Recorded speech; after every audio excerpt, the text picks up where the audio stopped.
Speaking out of Akron, Ohio, representing Team Popping the Boys, the headline god, Jeremy Lambert, and his co-host, speaking out of Atlanta, Georgia, representing more than one royal family, the king of indie viewing, Stephen Jensen. And this is the Spotlight on Fightful. Welcome everyone to the Spotlight. It is Thursday, April 4th. It is the busiest week of the year. It is WrestleMania week. Jensen, you look like you're ready for Saturday and Sunday night.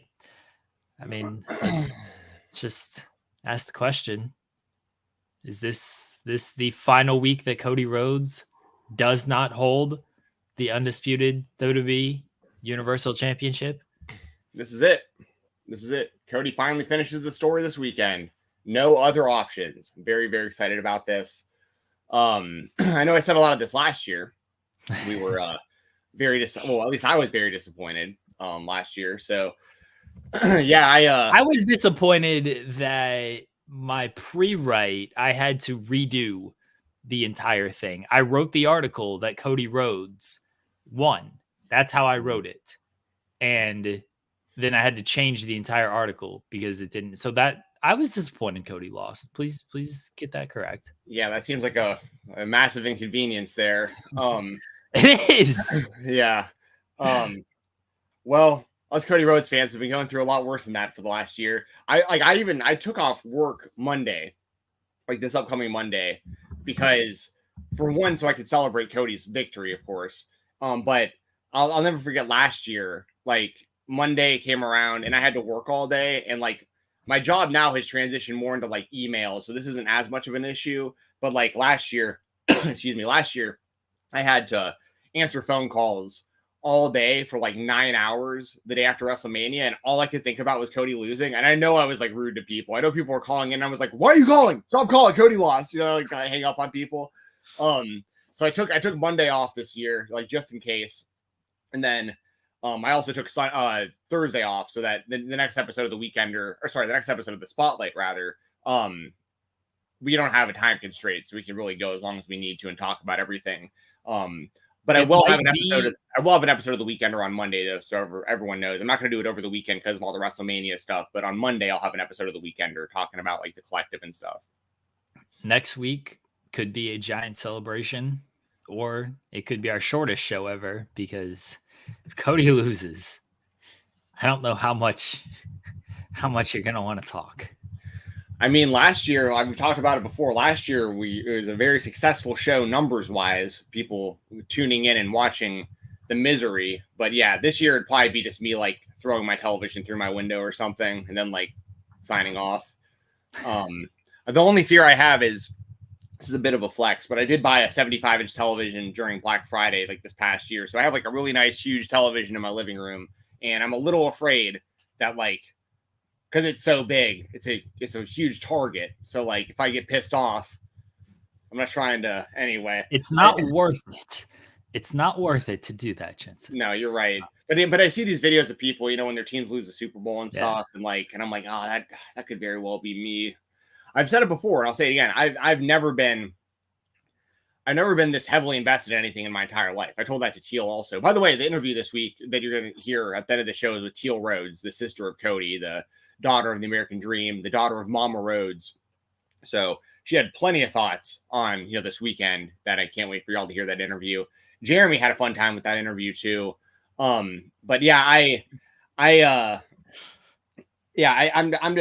just never been more invested in anything in my life than this. And like the only thing that's even comparable to me is the Minnesota Vikings, because I that's my football team, and you're used to them disappointing you, though. But that's the thing, and that's the thing.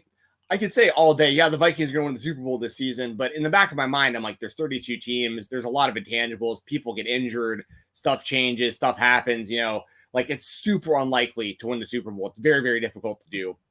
But in pro wrestling, yeah, it's difficult to do, but they just got to write you in to do it. And Cody just needs to get the green light to just be the champion at this point.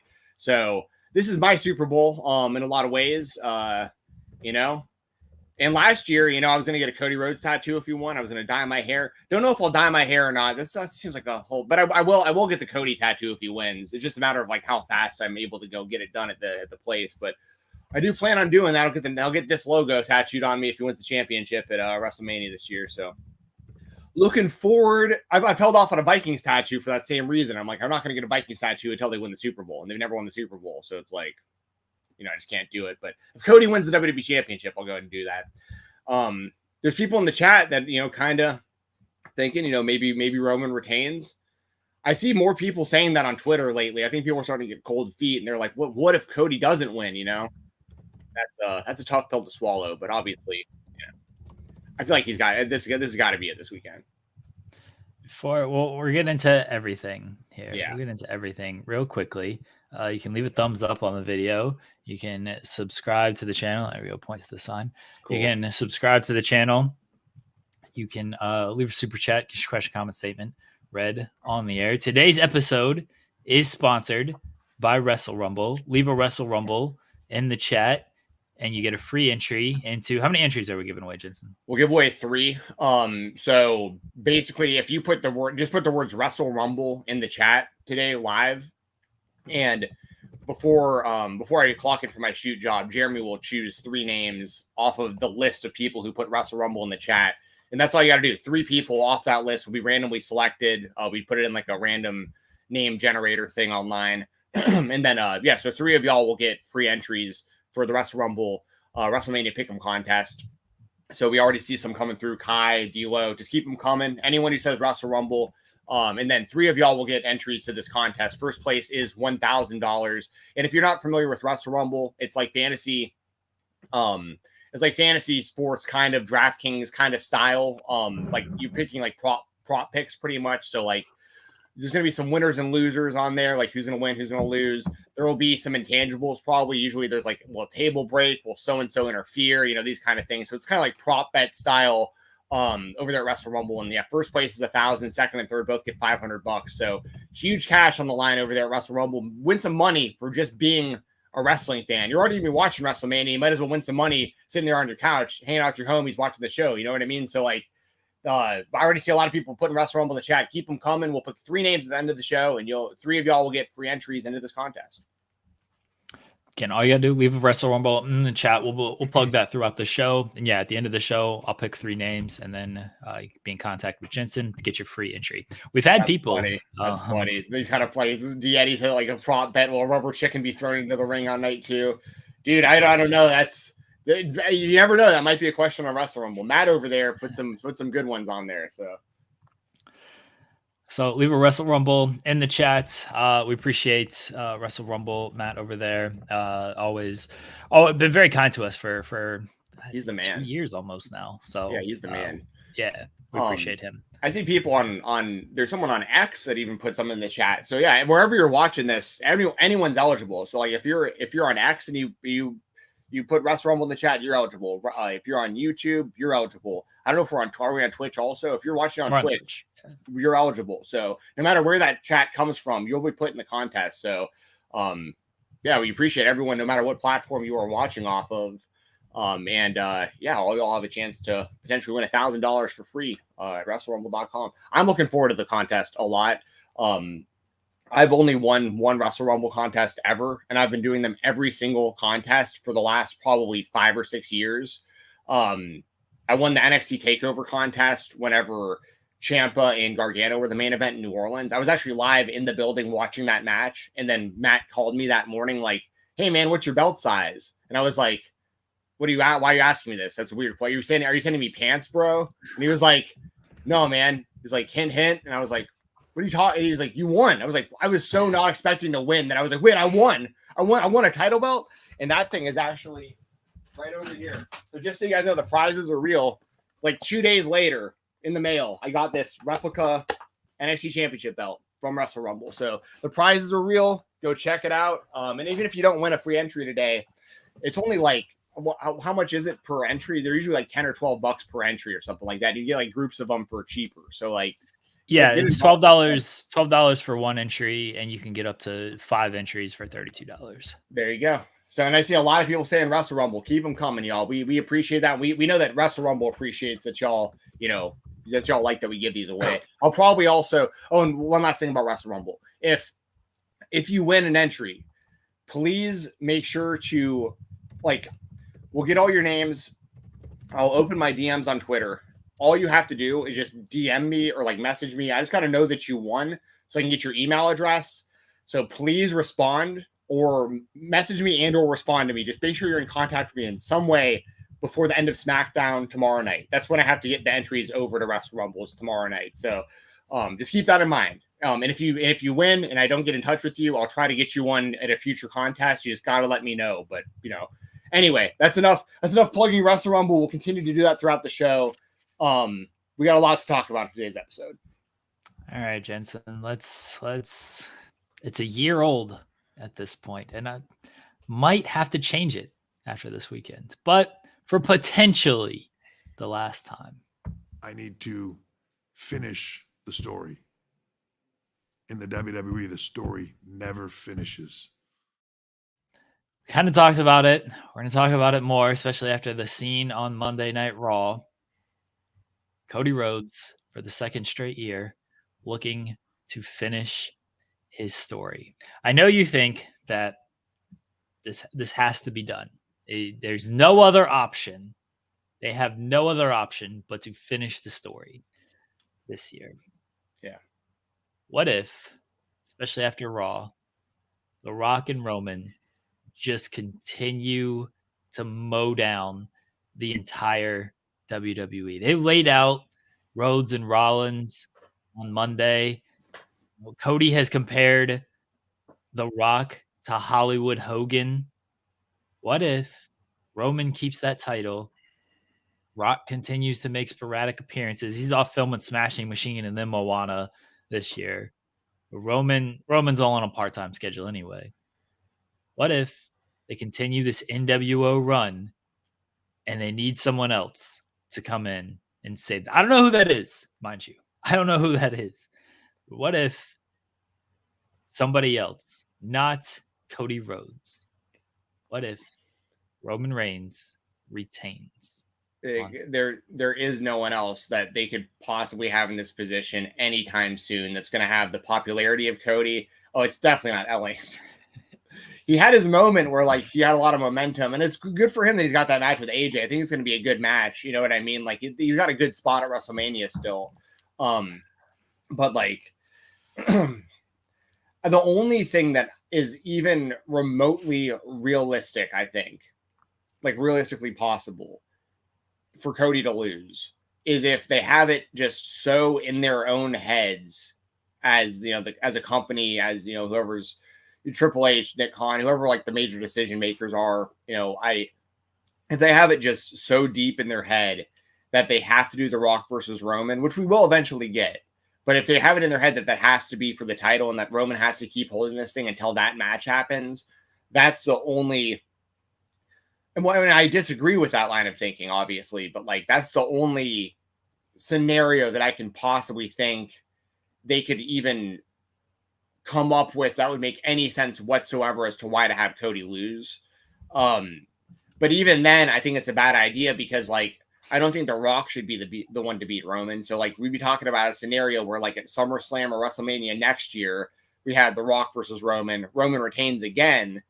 And then, like I said, at that point, really at this point, if he retains over Cody this year at WrestleMania, you have him hold that thing past Bruno. I don't care how long it takes, how many more years it takes. You're already in too deep at that point, and there's nobody else worthy of beating him on the current roster. There are some people that have potential. You know what I mean?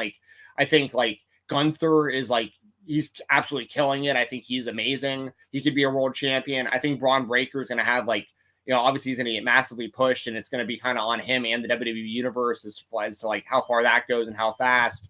There's guys like Ilya Dragunov that I know that the company is really, really high on and have been since he was in NXT UK. So there are guys that are kind of coming up that I think are going to be big stars in the future. But to even think they have just such lightning in a bottle here with Cody. He even said it on the MMA Hour with Ariel Helwani. He was talking about how after he lost last year, he talked to John Cena, and Cena basically just told him to be the champion without the belt. And that's how he's treated himself for the last year. And that's how the company's presented himself for the last year. He gets the loudest reactions. He's the one doing all the make-a-wishes. He's the one staying after the shows and signing autographs and calling people out for their signs in the crowd, having them come up and hug him after the shows, and showing up and being at people's weddings just because like they asked him to and stuff. Like nobody else.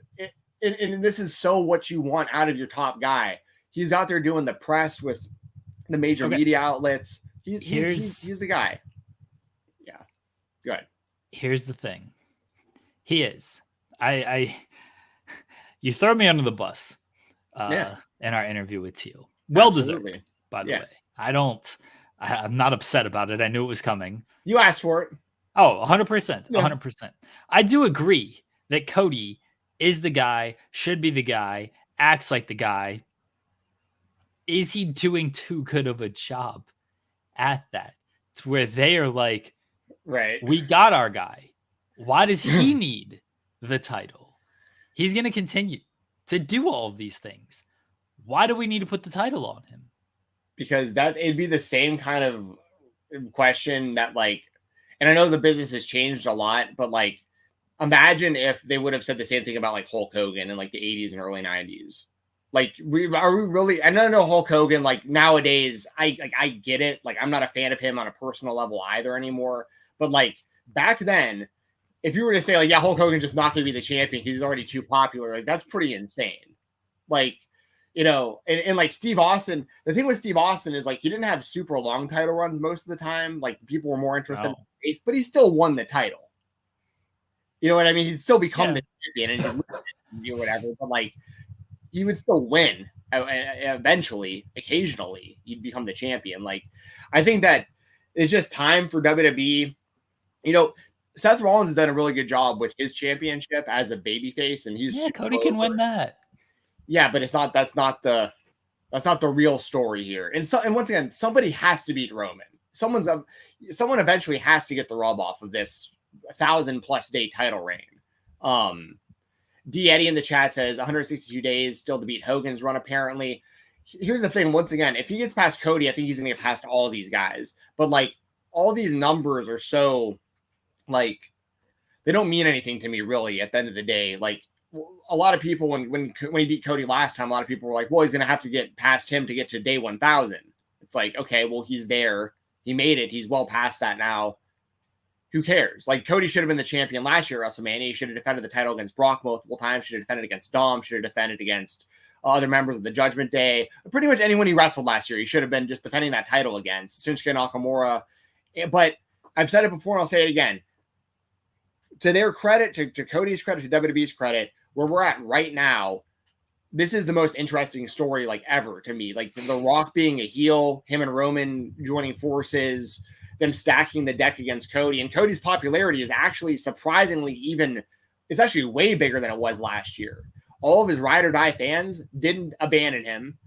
And then he's only grown the fan base, and they keep the woe chants get louder. Everyone's singing his song. People who don't even speak English as their first language sing his song word for word when he comes out and stuff. It's incredible. So like he's the guy. Hawkeye in the chat says I could see a title defense against Gunther. I would put money on that. I absolutely expect when Cody to win the champ. And that's the other thing. Cody is the champion. Think of all these possibilities. Him as the babyface champion defending his title against guys like Gunther, you know, against all these top heels that like haven't really had a chance to even be in this scene because Roman's been the guy that like, and they wouldn't match them up against them heel versus heel and stuff. Like it just opens up a total. And anyway, I think I've made my points pretty clear over the last multiple years. I've been a Fightful over 5 years. So I've been a Cody Rhodes fan for 22 years since we were on the same high school wrestling team back in 2002 and 2003. Like I've been on this ride, and this is not only the culmination of Cody Rhodes and then like the start of something brand new with him as the champion and the face of this company going forward in this whole new era of the WWE. This is the peak of my wrestling fandom. I'm 35 years old. I've been a wrestling fan since I was like 6. Like this is the culmination of me being a wrestling fan, is him winning this title as well. So like when Cody's doing these promos about we're becoming the champion at WrestleMania. I actually feel like I'm a part of that. I know a lot of people in the chat are like, he's a mark, blah, blah, blah. He's glazing Cody. So be it. He's my favorite wrestler of all time. And I hope he becomes the champion. People are theorizing that The Rock is going to turn on Roman. I don't know if you've seen all of these theories that are out there. You know, I'm sure you saw the Rock was holding up the L and he was saying like, oh, we're going to take everything from you. And he's like pointing at Roman. They were on the Tonight Show last night. And Rock was talking about, oh, there can only be one, you know, but when you got the final boss and you got the tribal chief, you know, there's only the one, but there's two of them, obviously. So he's hinting that one of them's got to go. Right. You know, the holding up the belt, holding up the American. Yeah. Yeah. So people are theorizing that Rock's turning on Roman. Yeah. What if the turn happens after the match? What if Roman wins? You hold up the ones, and then as he's holding up the one, Rock bottom, and the show closes with Rock turning after. They're doing Rock and Roman. Let's be honest about things. They're gonna do Rock and Roman. That was the whole point. The Rock came back is to do this match. I already said that just earlier today. They're absolutely gonna do that match at some point for sure. What if the turn happens after the match and Roman is still the champion? I think it's possible. The only thing that would bother me about that, outside of Cody losing, of course, would be like after everything The Rock's done to Cody, like splitting his head open, whipping him with that belt and everything. Like he can't just like this weekend be like, oh yeah, never mind. It was all a big plan to get Roman. So like you can forgive. Yeah, I don't think it's Cody. A plan. Yeah, I think they've gone past it. So I don't think Rock is turning on Roman to unite with Cody. I think this is why I think it could happen after the match. This is why I think Roman. I'm just throwing out scenarios. No, I understand. People. But are you thinking like going forward then that like Roman is turning babyface or the opposite? No, I think Rock's the babyface.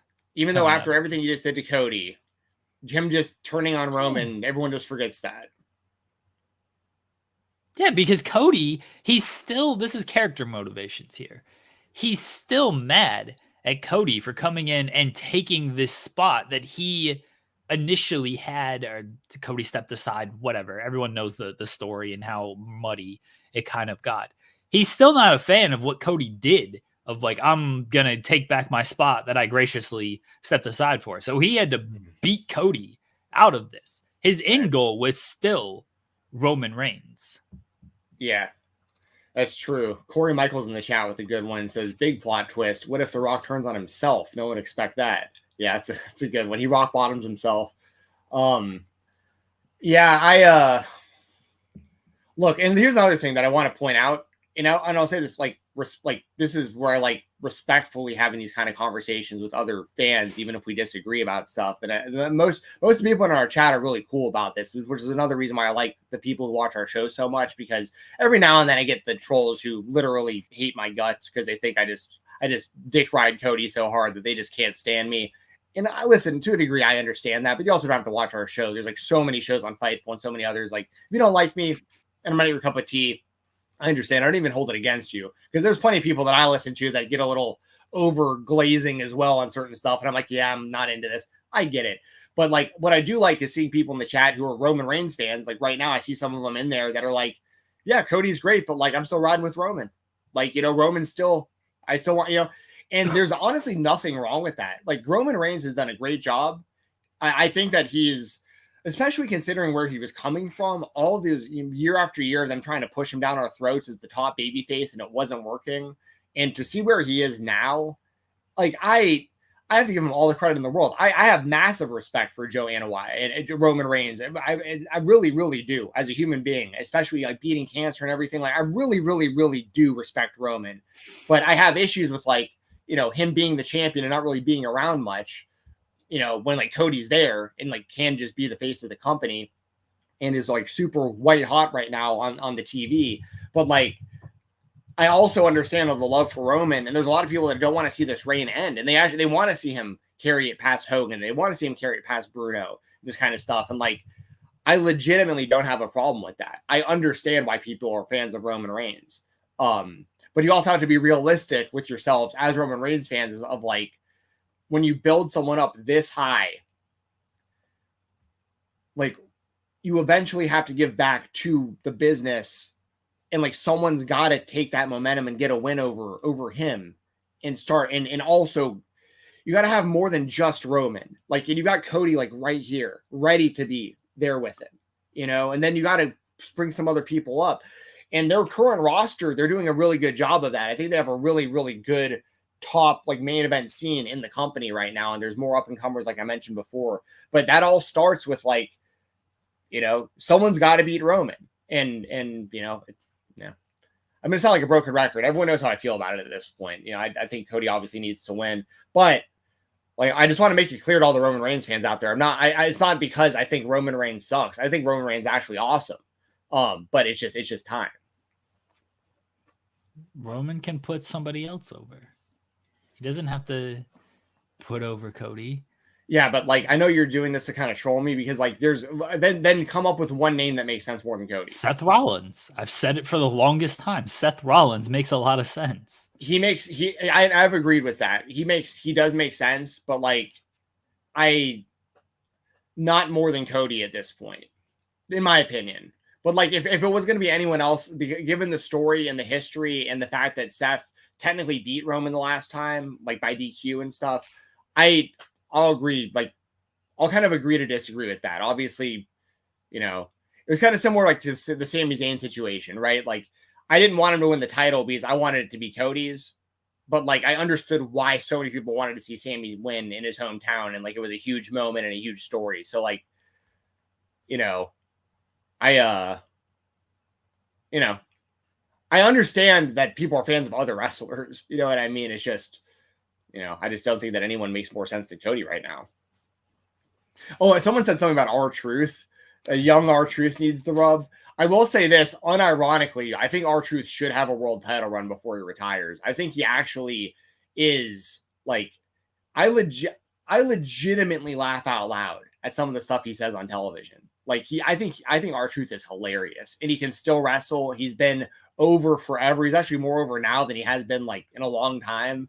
When he calls DIY DX and Shawn Michaels, Johnny Gargano, and all this stuff, like I legitimately think it's hilarious. And I think that Awesome Truth will win the tag titles at WrestleMania.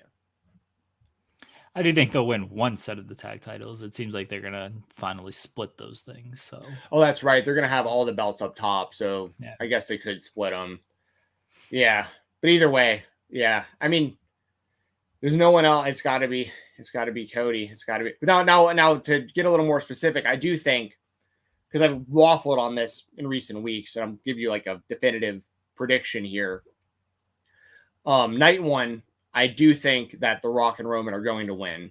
And I do think that The Rock is going to hand Mama Rhodes that bloody weight belt at the end of night one. I do think night two will be bloodline rules, and it will be, you know, Cody versus Roman bloodline rules. But I do think the super best friends, the legends, the other friends of Cody, potentially Steve Austin, Hulk Hogan, John Cena.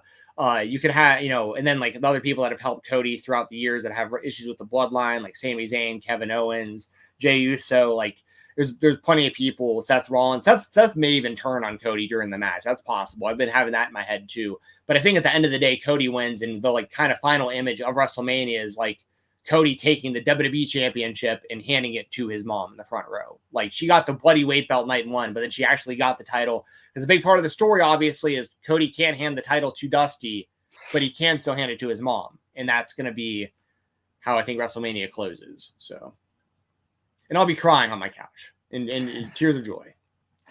I don't think Seth is turning on Cody, at least not night one, because Seth can't go into night two as a No, I'm talking about night two. I'm talking about during Bloodline Okay. rules. Like if he came out to help Cody, but also see, I think they were smart on Monday because they did a Bloodline rules match Monday night, and kind of gave us a tease of like what Man, it didn't have an ending. What if it didn't have an end? Oh, what no, if no, everybody no, just no, interferes on Sunday and we get no finish? Oh, that'd be so disappointing.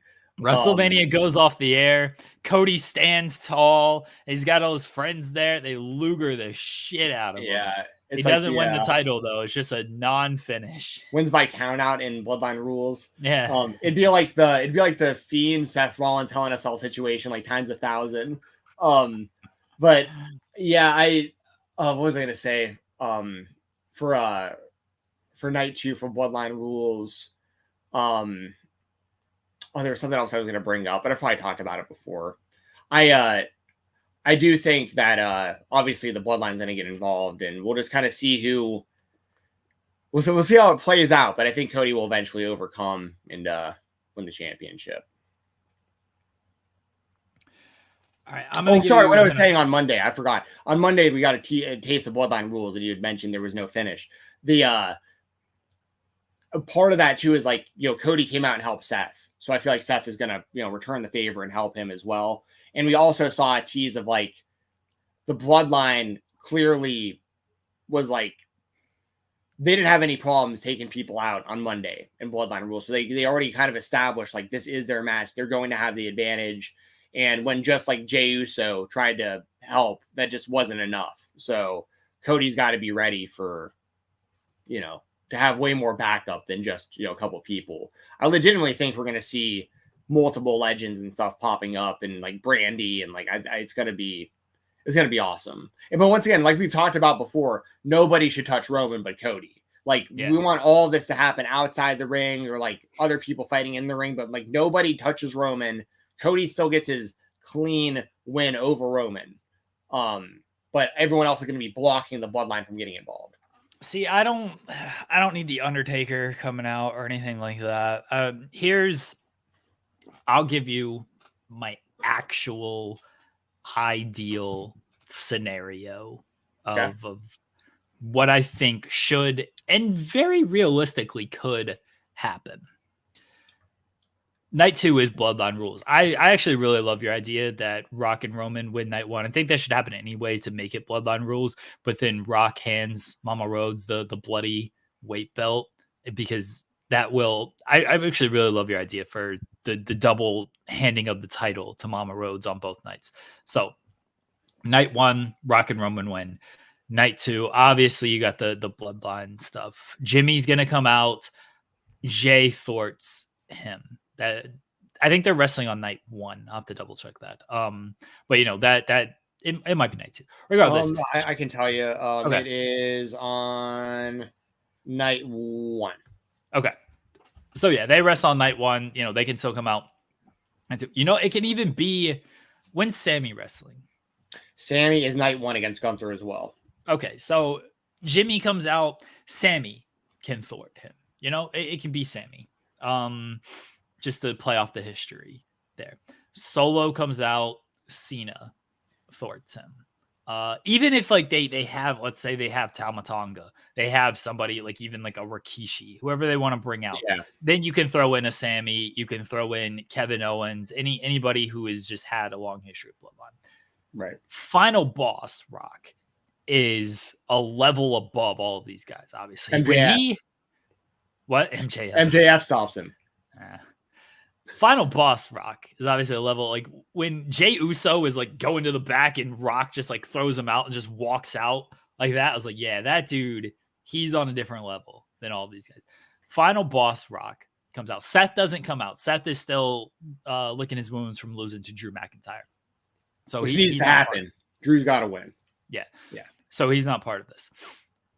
Rock comes out. He's got a bloody weight belt, another weight belt, the one that he didn't hand Mama Rhodes. He's beating Cody and everything. The glass shatters. Yeah. And we get the Austin Rock face off. Austin takes out Rock. Cody pins Roman. I've said it a bunch of times. I don't need anybody else hitting Roman. You can fight around Roman. But Cena and Solo makes sense, playing off what happened in Saudi that no one remembers because they've done nothing with Solo since then. And then Austin and Rock. Like it's Austin and Rock. It's 25 years after they main evented in Philly at 15. Like you run that back, you give that moment, everyone goes crazy for it. That's what I would do. And Cody wins. And then I like your idea. He hands the belt to Mama Rhodes and big celebration. I love that whole scenario. We'll also keep in mind, obviously, the most history between The Rock is with Austin for sure, but he does also have history, of course, with John Cena and with Hulk Hogan. So, like, I don't want fucking Hogan out there. I gotta bring him up though, because, like, I mean, I can't make it any more clear how I'm not a fan of him on a personal level. I'm okay with him not being involved in WrestleMania, but I'm just saying, like, if there was ever a time for him to do anything at all, like, it would be him just like punching someone in the face during this. But I wouldn't even consider it an option, but he was doing like the Royal Rumble like video packages. He's gonna be there WrestleMania. He's there this weekend. So see, I wasn't even sure about that. Yeah, so he's making appearances for the company. But I just want to put it out there that, like, I think that we got to keep our minds open that, like, a lot of people could be involved, and maybe none of these people show up. I mean, who knows? But I think that at the end of the day, your idea, and I've had that idea as well, I think that people would go crazy to see Austin and The Rock just face to face, and Austin hitting a stunner, and because also that I shouldn't say but I would assume that just like previous years, WWE has probably reached out to Austin and been like, "Hey man, you interested in doing a match?" And this year he might have been like, I don't know, but like I'm in really good shape. Like I'm ready to go, but like I don't know about a whole match. Like I don't know if it makes sense, like the story, who would I wrestle and all this stuff. They're probably like, "You in good enough shape to come out and hit some stunners?" He's like, "Oh hell yeah." You know what I mean? Like, you ready to hit some stunners and drink some beer? Oh hell yeah. You know what I mean? So like, I'm looking forward to it. But I think that your scenario could very well be exactly what winds up happening. And I would love to see that. Until Roman stacks them, smashes them, pins all these old timers. Yeah. By the way, everyone, all of Jeremy's trolling, what he's doing right now, what he's been doing to me for the last, like, honestly, multiple years. His doomsday came. Like, you guys will see the interview with Teil Rhodes here in a little bit, where I make sure to ask him to have that same energy. And Jeremy absolutely says that Cody should win the ties. He already won the Royal Rumble twice. To win the WrestleMania, win at WrestleMania. I've never once said Cody should not win. Never. You're talking about him stacking the entire him stacking everybody that I care about in one giant pin. But Karthik leaves us super chat, says, "I've done a good job shutting out the nerves this year. They're kicking in again now. I have a bad feeling Cody's getting foisted." I've never even seen that word before. Foisted? Getting like fleeced, getting screwed. Like that word, I think. I've just never heard it before. But I agree. I mean, I'm nervous. Listen, last year I was super confident. I was like, Cody's winning. Like, this is it. If you were, I haven't gone back to do it because it'd be too cringe. But like, if you were to go back to exactly a year ago to the episode we did of this show heading into last year's WrestleMania, I guarantee you, I was, jumping up and down. This is the moment. It's happening. Like, can't wait to be here next week to talk about it. Like, I'm saying a lot of the same stuff that I'm saying right now last year. I'm less well, in certain ways I'm more confident because, like, I don't think they have him go back-to-back Royal Rumbles, even though they were going to change plans on him after that still. Have him basically out-popular The Rock, like, to where they decided, that the fan base decided, we're going to choose Cody over The Rock for the main event of WrestleMania with that whole "We Want Cody" movement, which was a real thing. Like, they actually picked Cody over The Rock, which is crazy. And then to have him do this again, like, I just feel like you're risking so much, like, bad faith and, like, him losing momentum and stuff. Like, because I think if he loses again, people are going to just label him as a loser who can't win the big one. And I just feel like you just can't do that again. So, like, in those, from that sense, like, I'm very confident he's going to win. But then there's the flip side of it where it's like, it's still Roman.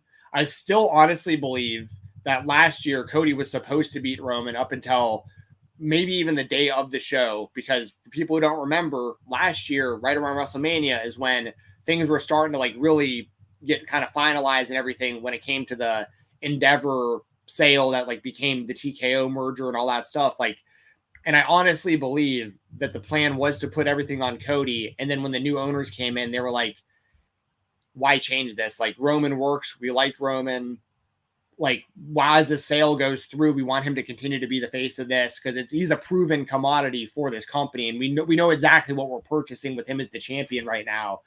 And those same people are in power outside of Vince, like whatever power he had at that moment still. But like, assuming he really isn't a factor anymore, Vince McMahon, I think that like this is the new regime's chance to be like, okay, cool. Like, now we got our new guy. Just like, I mean, I'm not going to talk about this too long, but it's similar to my Minnesota Vikings. Like, I'm a humongous Kirk Cousins fan. I love Kirk Cousins, but there's no chance in hell the Vikings should have paid him anything close to what the Falcons offered him. Like the 180 million, 100 million guaranteed. I would have given Kirk like 30 million, 40 million for like 1 or 2 years or whatever. Like, it would have been nothing close. But I was bummed to see Kirk go, just like I think TKO is going to be bummed to be like, well, it's going to be bittersweet having Roman lose after over 1,000 days. But then like the bright spot in there, the massive silver lining for me as a Vikings fan is like, we don't have Kirk anymore, but like the possibilities of like these other younger, faster, more athletic, different types of players that were going to replace Kirk, like maybe we'll be way better with somebody new. There was a ceiling to Kirk. Maybe these new guys won't have that. With Roman, it's like, it's a little bit of the unknown, but it's like, imagine how things could be with Cody as the champion, because it doesn't just stop there. I think a lot of people think that I just think Cody's going to win the championship and it's just like, that's the end of everything. It's like, no, now he's the champion. And like, now he builds that even more. And then someone like Gunther or Braun Breaker or whoever winds up being the guy down the line gets that rub off of Cody and becomes the next Cody. I mean, like that's how this business is supposed to work. We got so used to for so long, just these pockets of time where it was Hogan was the top guy, then Austin was the top guy, then Cena was the top guy forever. Then they tried to push Roman finally became the top guy. It's possible to have more than one of those guys in your company. You know what I mean? I mean, they have that now. So why do they need to change it? What do you mean they have that now? They have that now. They have Roman as a top guy. Cody is a top guy. Seth is a top guy. CM Punk is a top guy. Drew McIntyre. They have that. But in my honest perception is that Roman is above all of them.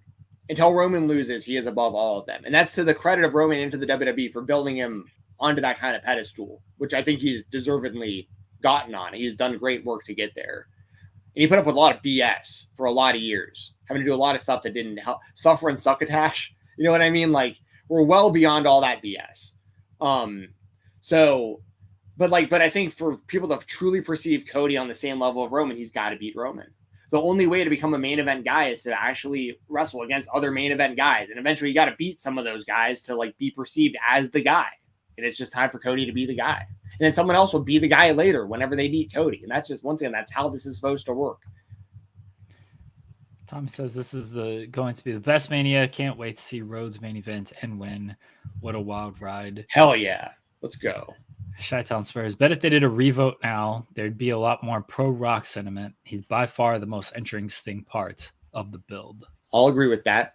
I think that The Rock's killing it as a heel. I think he's amazing as a heel. I think he's great. I think this hurts Cody Rhodes. If I'm looking at it from a Cody might lose perspective, the fact that The Rock is this interesting, can come back and do all of this. Again, they're going to run Rock and Roman. The fact that The Rock is doing it like this, maybe my scenario of Rock turning on Roman, maybe that is Rock stays heel, Roman is the baby face. Maybe that's how they decide to play it, because the final boss character is how well he's been doing with that. And then they keep the title on Roman to run Rock and Roman, because Rock has done maybe a little too well with this character.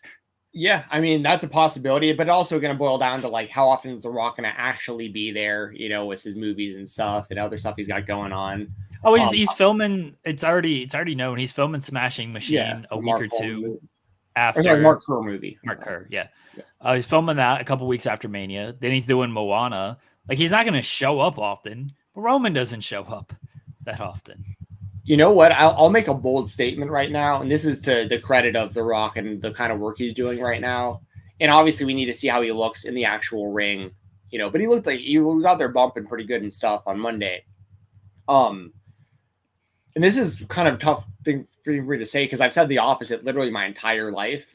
But I think, like, if you were to ask me up until a few weeks ago who was better all time, like I would have always said Steve Austin over The Rock my whole life. But like now, I'd probably go The Rock over Steve Austin all time because of like coming back.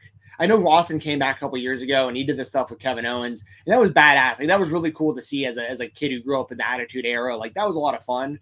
But like, I honestly think what The Rock's doing is like just a totally next level, especially with the presentation. Like they brought back like the Hollywood rock music and like the lightning bolts behind the whole presentation of everything, and the way that the company is changing at the same time with all the way that they're doing the shooting of the shows and the presentation and all that. Like, I actually think like if you had like a WWE Mount Rushmore, like I'd probably put The Rock on it like above Austin even at this point, just because of like I got to take into account like this run The Rock's having right now is this damn good this many years after being out of it. Like it's only kind of not that there's really like a competition with The Rock and Austin, but that was always the comparison for so long, and I always would say Steve Austin was the better of the two. But when I really look at it, like The Rock's probably actually more entertaining in the ring. He's always been a little more entertaining on the mic. He's probably always been a bit more athletic. And then like when you see this run, like I mean, he's this whole Final Boss thing I think is fantastic. So just want to throw that out there too. He's adding. If Brock is positively adding to his legacy right now as we speak. Tommy says, I didn't see The Rock coming back being Hollywood Hogan. Hope he stays around for more. After this, I figured Cena would eventually be Hollywood Hogan. All right, last little point on Cody and Roman, because we do have a lot to talk about. Fightful, Sean reported that Roman's reign ends basically when Roman and Paul Heyman decide it's going to end. Mm-hmm. What if now you got The Rock in the picture? I think that's the biggest. I mean, there's a lot of worries, but it's very possible that these three just decide, yeah, we still need the title. We still need it for Rock and Roman. It's not over. And then what's Triple H going to do? Yeah, who knows? Because, I mean, like, we would have had the same. Ariel Helwani, to his credit, asked Cody, what we wanted to ask Teal, but, like, we really couldn't because we wouldn't get an answer. But, like, if they were going to go through with The Rock versus Roman this year, what was Cody going to do? You know what I mean? And I think they have the same kind of baffling dilemma. If that happened, they'd be like, okay, Cody loses again. Now what? Now what do we do? So Cody can go to the rafters for a year and then, be Sting. Tommy's going to kind of lead us into a next topic. Also, Ariel's hatred for AEW was so ridiculous.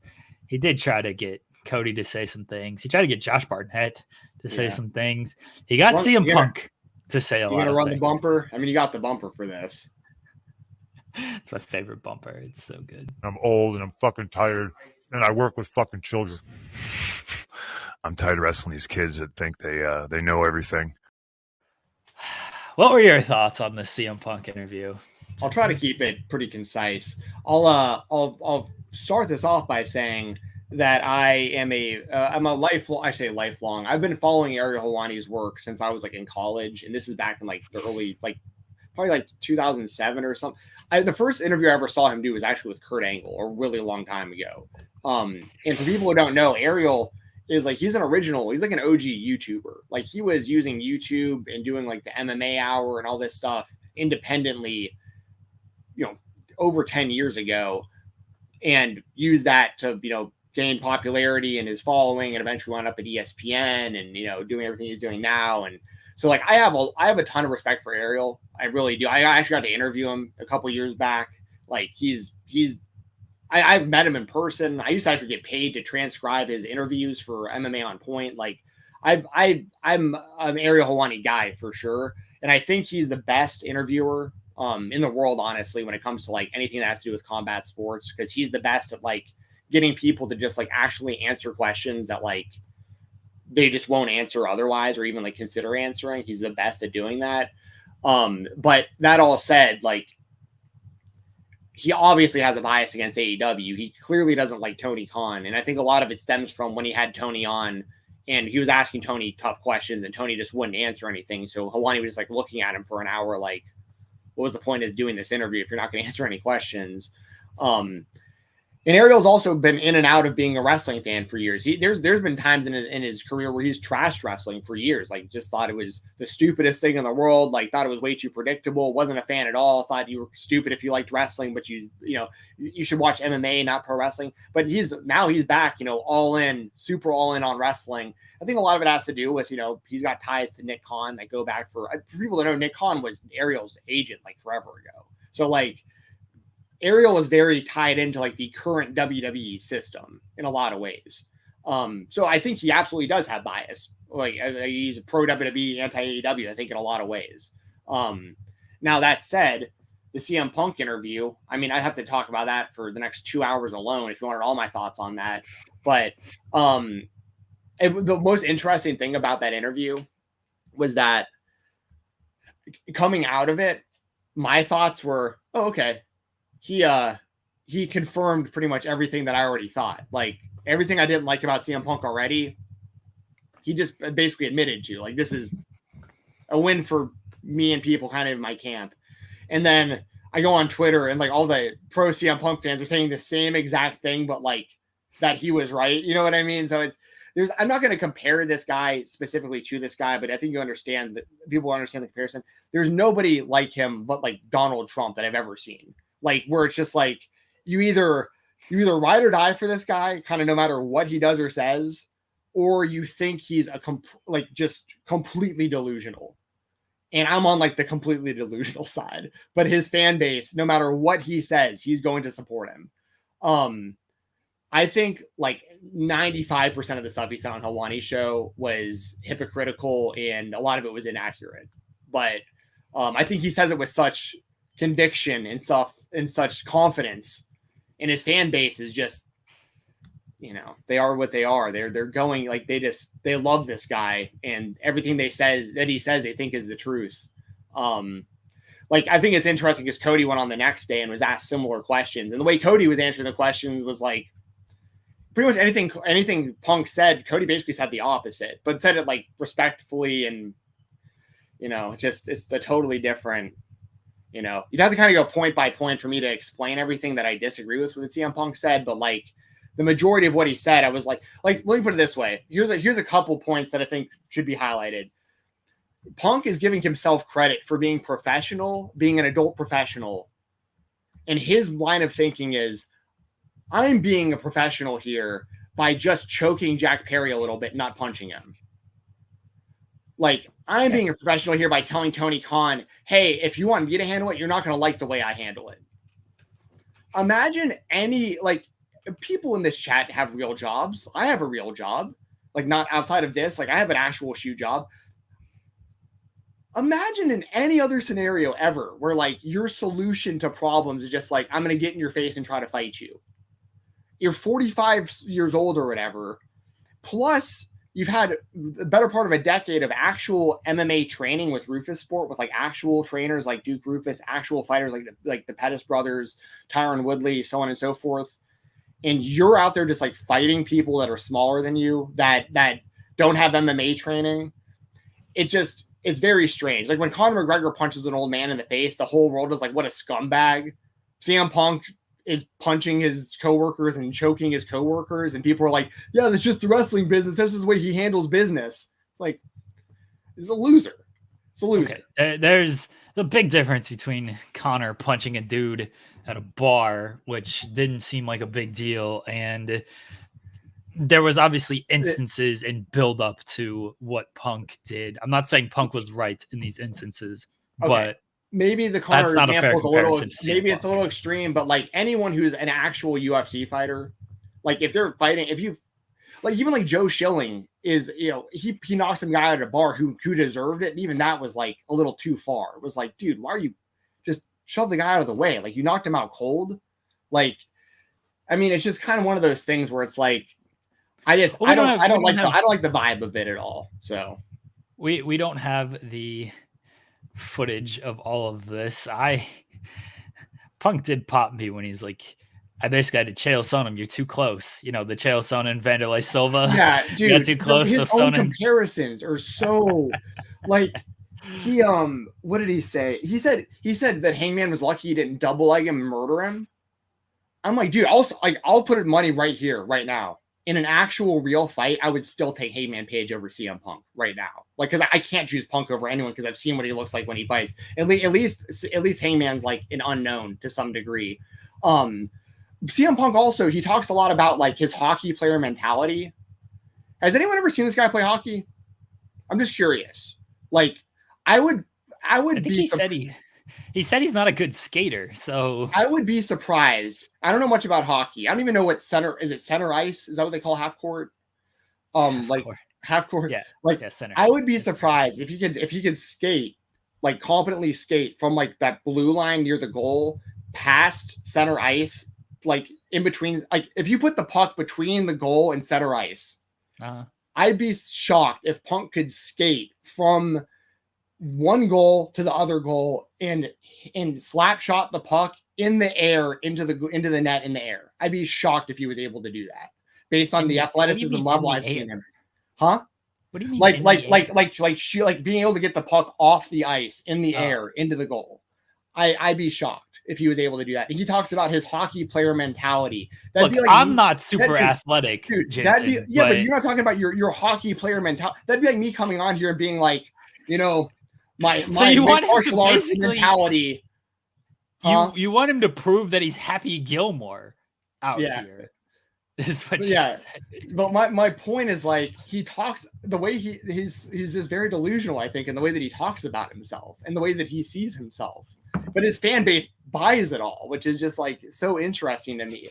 Because like imagine how stupid I would sound if I came on this show and I was like talking trash about anyone. And I'm like, yeah, you know, my UFC fighter mentality inside of me had me give these instincts. People be like, dude, you never fought in the UFC. What are you talking about being a UFC fighter? My hockey player mentality is to, you know, get in someone's face and squash it or like this or that. It's like, dude, you just because you watch the Blackhawks doesn't make you a hockey player. That's like me saying I'm on the Minnesota Vikings, dude. I'm not on the Minnesota Vikings. I'm not an NFL player just because I watch the team. Like, it's just like it's so like all, and that's just like kind of putting in a whole, putting a bow on it all is like that's CM Punk's. You won't get any of this because you could not tell me what center ice is. But CM Punk's favorite hockey player is Patrick Waugh. He said this many times. Big Patrick Waugh fan. Patrick Waugh was the goalie for my favorite team. Helped us win 2 championships. Last name is spelled R-O-Y. I know that. Yes, that's very true. I know a little bit about hockey. Patrick Waugh, very known for his temper. Very known for one of the rare goalies. Goalie fights don't happen much in the history of hockey. They certainly don't happen today. Patrick Waugh got in multiple goalie fights. Very, very known. He even had some, you know, off ice incidents of his tempers. Goalies are wired just differently in and of itself. Think of trying to think of another sports comparison. I really can't. Goalies are a different breed. Those guys are maniacs. Yeah. Like you can't talk to them the day of the game. Like you can't. They don't do a ton of media just because, like, yeah, they're a different breed of people. That's cool. So I respect hockey players a lot, by the way. I really respect NHL players. I don't know much about them, but like I think that's the hardest professional sport you can be a part of. Anyway, sorry. When CM Punk says Patrick Waugh is his favorite player, I'm like, yeah, that makes a lot of sense. Honestly, he tried to fight Patrick Waugh his first game as an NHL head coach. He coached my team. His first game, he tried to fight the opposing coach. Like they were yelling at each other on the bench, and there's a glass partition between the 2 benches. He shoves the glass partition like onto the other coach. This is first NHL head coaching game, and he was literally trying to kill the other coach. That's funny. So if you know anything about Patrick Waugh, and you know that this is CM Punk's favorite hockey player, makes a lot of sense. Honestly. There you go. And also, I forgot that he hates the Predators so much. I actually have a Pecorine jersey, still an old Preds jersey. I'll start wearing that on stream a little bit more often. Someone in the chat, Adrian, asked my thoughts on Bubba Ray agreeing with Punk. Not surprising at all. There's gonna be a good amount of like veterans, especially veteran wrestlers, that are gonna absolutely side with CM Punk. And a lot of them arguments are going to be stuff along the lines of like, CM Punk's a proven draw. CM Punk's one of the top guys in the business. Who the hell is Jack Perry to be causing these kind of problems? I think that's what their mindset is.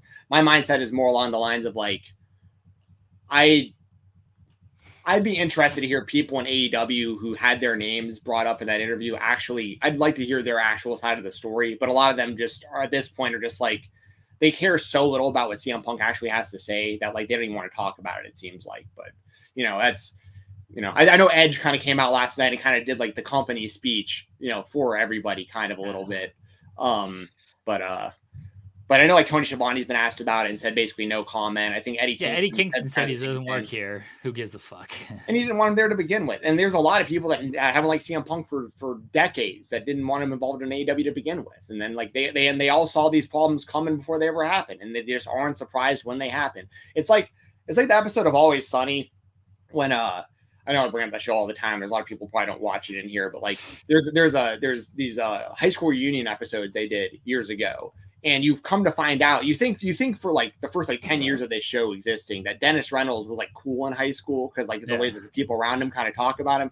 And you find out during their high school reunion, he's like the biggest loser of them all, and he's super delusional, and he just walks around talking about the king of the castle and that he's the golden god and all this stuff. And everyone else around him just kind of looks at him shaking their head like, what?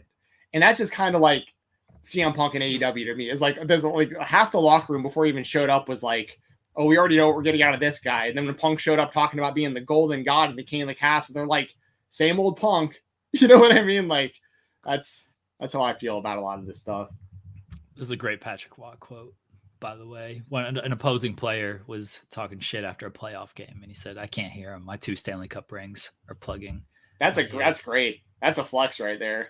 Yeah, Patrick Waugh, in my estimation, the greatest goalie of all time. I know I'm very biased towards that, but the comparisons between him and Punk are actually kind of amazing because he coached the Avs and he had like control over player personnel as well. And he got into basically a disagreement with Joe Sakic, another Avs legend. I remember who was the general manager. I remember him. Yeah. He was the general manager. Were on the team at the same time. I remember a little bit of hockey. My favorite player. There you go.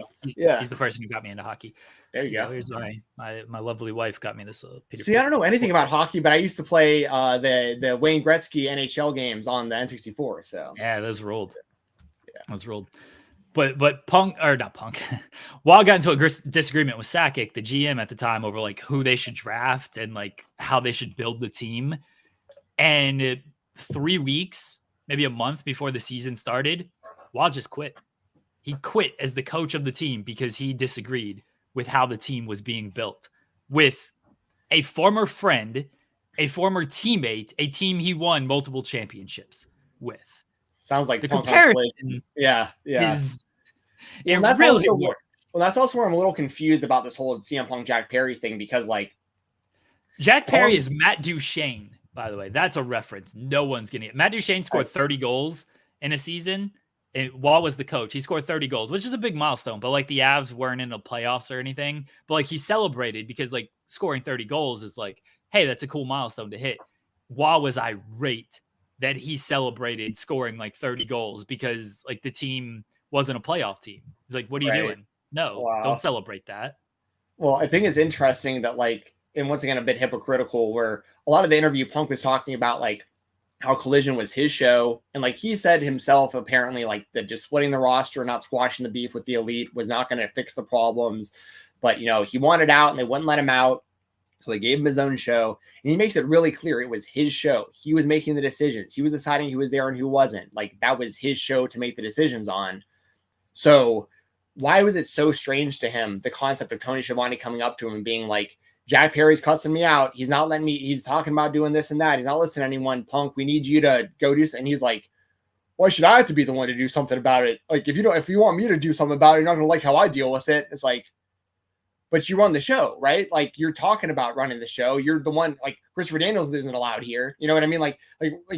But when we come to you with an actual issue that you need to fix on your show that you have taken ownership of yourself, now it's a problem. Like now you can't, like your way of handling things is choking your coworkers.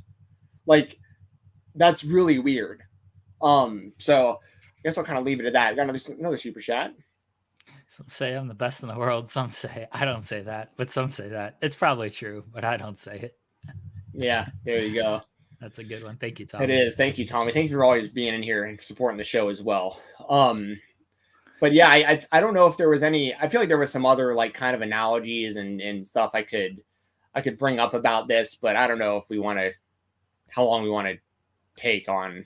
Here's my biggest thing on Punk is, and he confirmed this in the interview, Punk plays to the room he's in.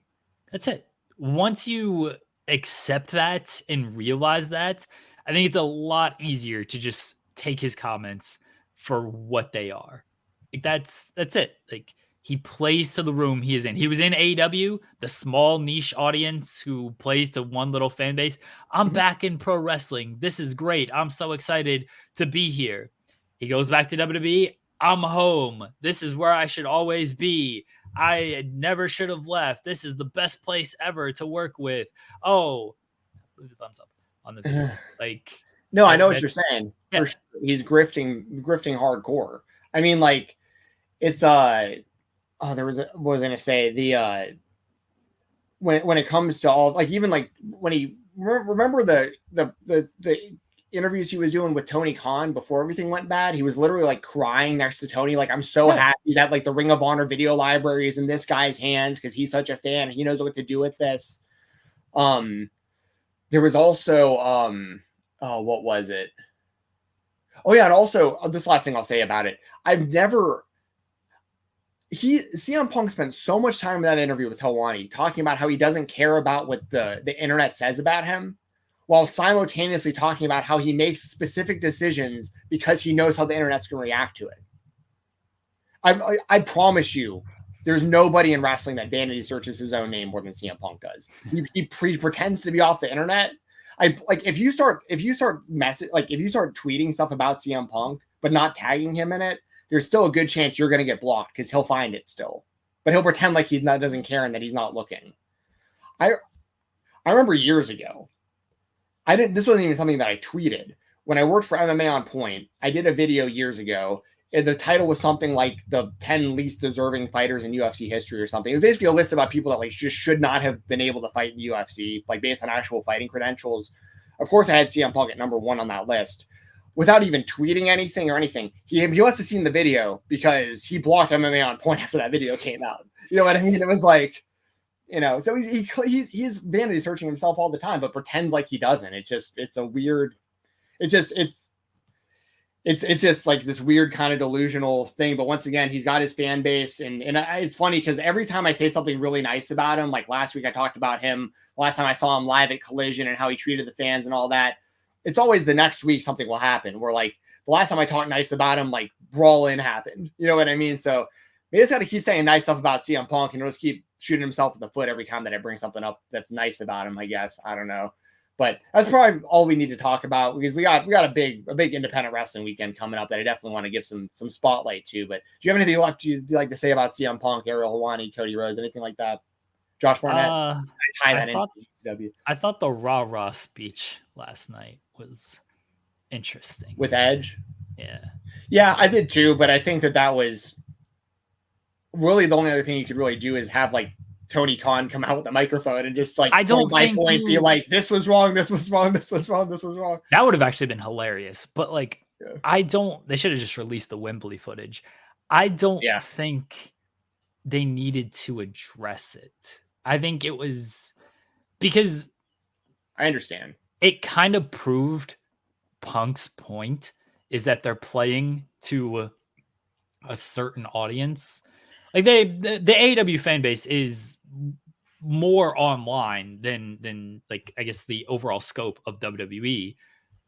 But like you're talking about AEW is great. And by the way, you just released 10 people on Monday as well, which the optics overall isn't great, especially when Tony talked about he's never outright said I'll never do these mass releases, but he talked enough about like not wanting to do them for so long that when he did actually do them, it was a little jarring. I just don't think it was a necessary thing to do. Just do your show. Just do your show. Instead, like, you're giving some type of air. Like, Dax did a promo off air. Fine, do that. That's fine. I don't need this. It's like the idea of like promo on air. Yeah, and it's like with like, negative comments and stuff like that. A lot of the time it's just like better to just like ignore it and move on. And that's like, I guess, kind of the same type of feeling. Also, to your point about people getting released, I hate seeing everyone get released, especially Slim J and Anthony Henry. Just personally, Slim J has been like one of the best kind of Southeast indie guys for a long time. I remember him in like the original Ring of Honor and stuff back in the day. And Anthony Henry did not get a fair shake in the WWE as Asher Hale, but he did really good work for like the limited amount he got there on like 205 Live and stuff. And I've always been a big Anthony Henry guy. There's tweets you can find of mine that I retweeted recently from years ago that are like, how's this guy not signed? This guy's the best guy that doesn't have a contract and blah, blah, blah. People have been saying that about Anthony Henry for a long time. It's especially baffling considering he's currently injured and half of the Workhorsemen that were supposed to be a part of the tag team tournament. And now he's not even in the company at all. I don't know what led to Anthony being released. I don't know if TK or the company like got mad that he got injured during an indie show or something. I really don't know what the reasoning behind it was. But based on in-ring work specifically, I think Anthony Henry is one of the best in-ring guys literally like in the world. Like if you actually gave him time and a chance to go out there and just cook in the ring, he's fantastic. So just want to throw that out there too. Slim J is appearing at Action Wrestling tonight already. They're having a show on IWTV tonight. So shout out to Action Wrestling. Slim J will be there. And I wouldn't be surprised if Anthony Henry started showing up fast to some of these places. So Anthony Henry, I spoke with him a long time ago. He's one of my first like interviews. And then like off air, we just talked about like Chuck Liddell and Tito Ortiz rivalry for like 20 minutes. That's awesome. Yeah, he's a really nice dude. I do wish the best for him. I wish the best for everybody who unfortunately got released on Monday. Chi-Town Spurs says, I don't think the Cope promo was an issue in a vacuum, but having him end it with "we're the best" wrestle on a show where 6-year-old Billy Gunn dogged walk a former IWGP champion looked foolish. That was a pretty fair assessment, Chi-Town. I think that's a real what's the word I'm looking for? That's like, yeah, that's kind of an oxymoron, right? I don't think it's an oxymoron. Maybe ironic. Ironic. That's what I'm looking for, I guess. That's the word I'm looking for. You know what? You guys know what I mean. It's one of those things where, like, I get what he's saying. Like, to say that this is where the best wrestle, and then like the next thing you see is Billy Gunn beating Jay White by disqualification. The booking of Jay White in general is a bit just baffling. Actually, just really baffling. But we don't have time for all that. We got to talk about some indie wrestling, but we do have a lot of independent wrestling to talk about. One of the biggest, if not the biggest, indie wrestling weekend of the year. I'm gonna give a big motherfucking shout out. All right, we got the Collective this weekend. Joey Janela Spring Break, which is always a staple. Josh Barnett's Bloodsport, which is always my favorite event. Bloodsport's tonight, 4 p.m. Eastern. I'm saying it's like, I don't want to say soon, but yeah, it feels. I mean, Defy Wrestling's at 11. In like an hour and 15 minutes, this all starts. What are some matches, some things you're looking forward to for the Collective, and then all the other indie shows that are going on this weekend, Jensen? So this is my favorite weekend in wrestling. Obviously, WrestleMania and everything else going on with that, but like, we got like NXT Saturday morning. I'll be watching wrestling from like 11 today. Friday. Friday's insane because you got all the indie shows and everything, right? You got SmackDown and ROH Friday night. There's a big New Japan show at like 2 a.m, which I know, people may or may not watch, but then you lead into Stand and Deliver on Saturday afternoon. Then you obviously have WrestleMania night 1. I don't think I'm sleeping. Well, in between Stand and Deliver and WrestleMania night 1, you got Effie's Big Day Brunch, GCW versus TJPW. And then after all that, you got the clusterfuck. So like, and then you got Collision after WrestleMania also. Oh, yeah. Like, I mean, this is going to be nuts, but this is what I'm built for right here. Cause I'm not in your position. I don't have to sit there and type and be working like you do. Well, that's what I'm built for is doing all this work. I just have to pay attention to the shows. And then on Monday, I'll just give you all my thoughts on the Collective on the Weekender. which, by the way, if you want like a full breakdown of the Collective, I go through like everything on the Weekender from this past episode. So jump over to FightfulSelect.com and check that episode out. I also go into detail about my thoughts on Sean Ross Sapp and his appearance at BLP. Sean actually listened to the show and sent me some kind of behind the scenes kind of messages about kind of how some of that, you know, went put together and everything. So yeah, check all that out. And then once again, they got stuff going on IWTV, like Action Wrestling's tonight. They got other shows throughout the weekend. But the main thing for the indie scene is the GCW Collective. All the shows that we've got this weekend, we've got starting today, 11 a.m. Defy Wrestling, 4 p.m. Josh Burnett's Bloodsport, 8 p.m. DDT, midnight GCW versus GCW and JCW versus the World. Tomorrow, we got 11 a.m. Joshi Pro Wrestling, 3 p.m. Progress Wrestling, 7 p.m. Joe Janela Spring Break, midnight. When I say midnight, these shows could actually start at like 1 or something. Who knows when these things will actually start? They're always like half an hour behind, I feel like. Yeah, I mean, so who knows? But like Friday night, then for the cultures at midnight. Then we have Saturday, 11 a.m. Big Gay Brunch, 2:30 GCW versus TJPW, and then around midnight, Joe Janela Spring Break, Clusterfuck Forever. So as far as the stuff that I'm looking forward to the most, man, I mean, so like today, like this afternoon at Defy, the main event is Kenta versus Gringo Loco for the Defy Championship. That match is going to be an absolute banger. So really looking forward to that one. On Bloodsport, I'm looking forward to quite a bit. Obviously, I'm super hyped for Shayna Baszler versus Masha Slamovich. I think Akira, well, they've had to make some changes. I think they're doing Akira versus Victor Benjamin now because of an opponent change, and they have to give Matt Mikowski a new opponent, I believe. But I'm looking forward to Mikowski versus anybody because Mikowski's one of my favorites. We got Nick Nemeth versus Speedball on that. That'll be interesting in a Bloodsport situation. We got Suzuki versus Isaacs will be good. Josh Barnett versus John Hennigan will be interesting. So I mean, it's that whole show is going to be, I mean, for people who don't follow or know much about Bloodsport, it's like a work shoot kind of UWFI style. Like it's basically like a simulated MMA style fight that they do in like a wrestling ring with no ropes. Other stuff I'm really looking forward to, obviously the Spring Break shows. So we got Joe Janela Spring Break 8 on Friday night. The main event there is Blake Christian versus Joe Janela for the GCW Championship. I'll give you some additional thoughts on that in a second. There's going to be, I mean, the whole card is absolute fire. Like I'd have to go match by match, but like every match I'm looking forward to. But the stuff I'm looking the most forward to is Matt Cardona versus Blue Kane because of the history between Matt Cardona and the real Kane. So he's gonna basically be taking that storyline into the Blue Kane story, which should be funny to see how that all works out. Legitimate dream match, Gringo Loco versus Amazing Red. Amazing Red, I credit for being the guy who got me into indie wrestling back in the day. Him and Trent Acid were like the two guys I always credit for like helping me really discover what indie wrestling really is. So Gringo Loco versus Amazing Red is going to be absolutely incredible. Can't wait for that. But as Masato Tanaka and Minoru Suzuki are taking on Rina Yamashita and Masha Slamovich in a tag team match. Like it's going to be crazy seeing Tanaka and Suzuki teaming, and Yamashita and Slamovich are two of the most badass women in wrestling. And then, of course, you have Effie versus Mance Warner, I Quit. And I've talked about this scenario a lot, but for people who haven't been listening or maybe new to the show, my prediction is earlier in the show, I think Effie is going to defeat Mance Warner in the I Quit match and win their feud. Finally, once and for all, Effie gets the big win over Mance and their blood feud that's been going on for months and really goes back years considering the history with the SGC. I think Effie beats Mance Warner. And I think in the main event, Joey Janela defeats Blake Christian to become the GCW World Champion. Mance Warner has a cash in whenever he wants it because he won the GCW Rumble this year. I think Mance Warner comes out and beats Joey Janela for the GCW Championship at the end of this show and leaves Spring Break 8 as the champion. So that's my big prediction is Mance Warner is going to be the GCW champion coming out of this weekend. And Joey Janela is going to hold that title for like a few minutes, like how Tommy Dreamer did in ECW. Like a similar type of thing. So there's that. And then I know I'm going on and on. I'll look at your thoughts on these in a second, but I don't want to run out of time here before my shoot job.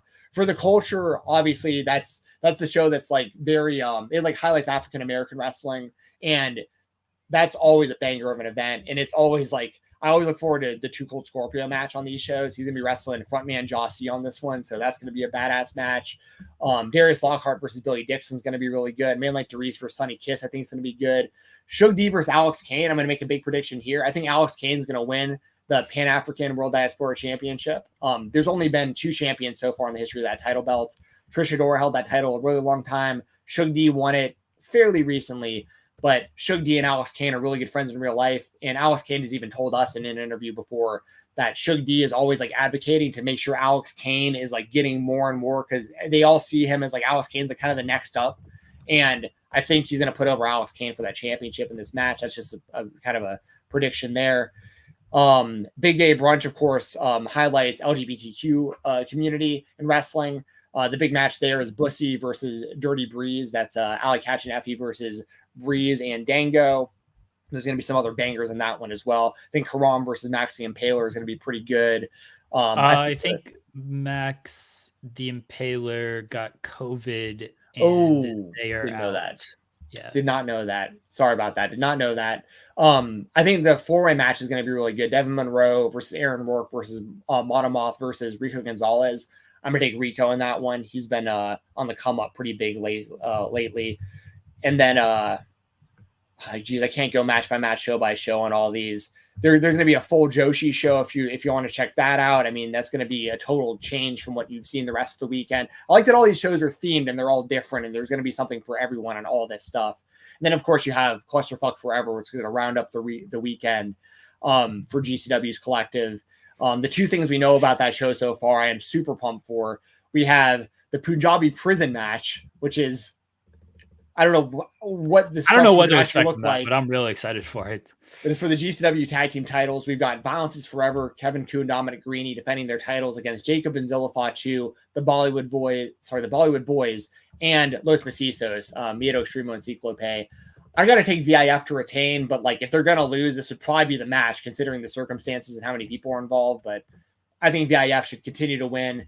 And Kevin Q, I know specifically, is like super pumped for this match. He tweeted in like 2018 that his major goal in wrestling was to do a Punjabi prison, and like he's getting to do it, which is pretty sweet.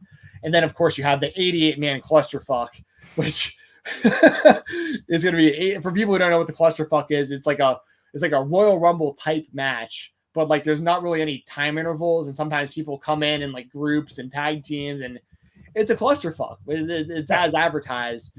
They've announced, I mean, I don't want to name all these names because it's take too long, but they've announced a decent amount of I'd say they've announced maybe like 20 of the 88 people so far. The front runner in this one probably at this point is American Giant, who was the first person announced. If you've never seen American Giant, the guy is like legitimately like 7 foot something tall. Like he's humongous.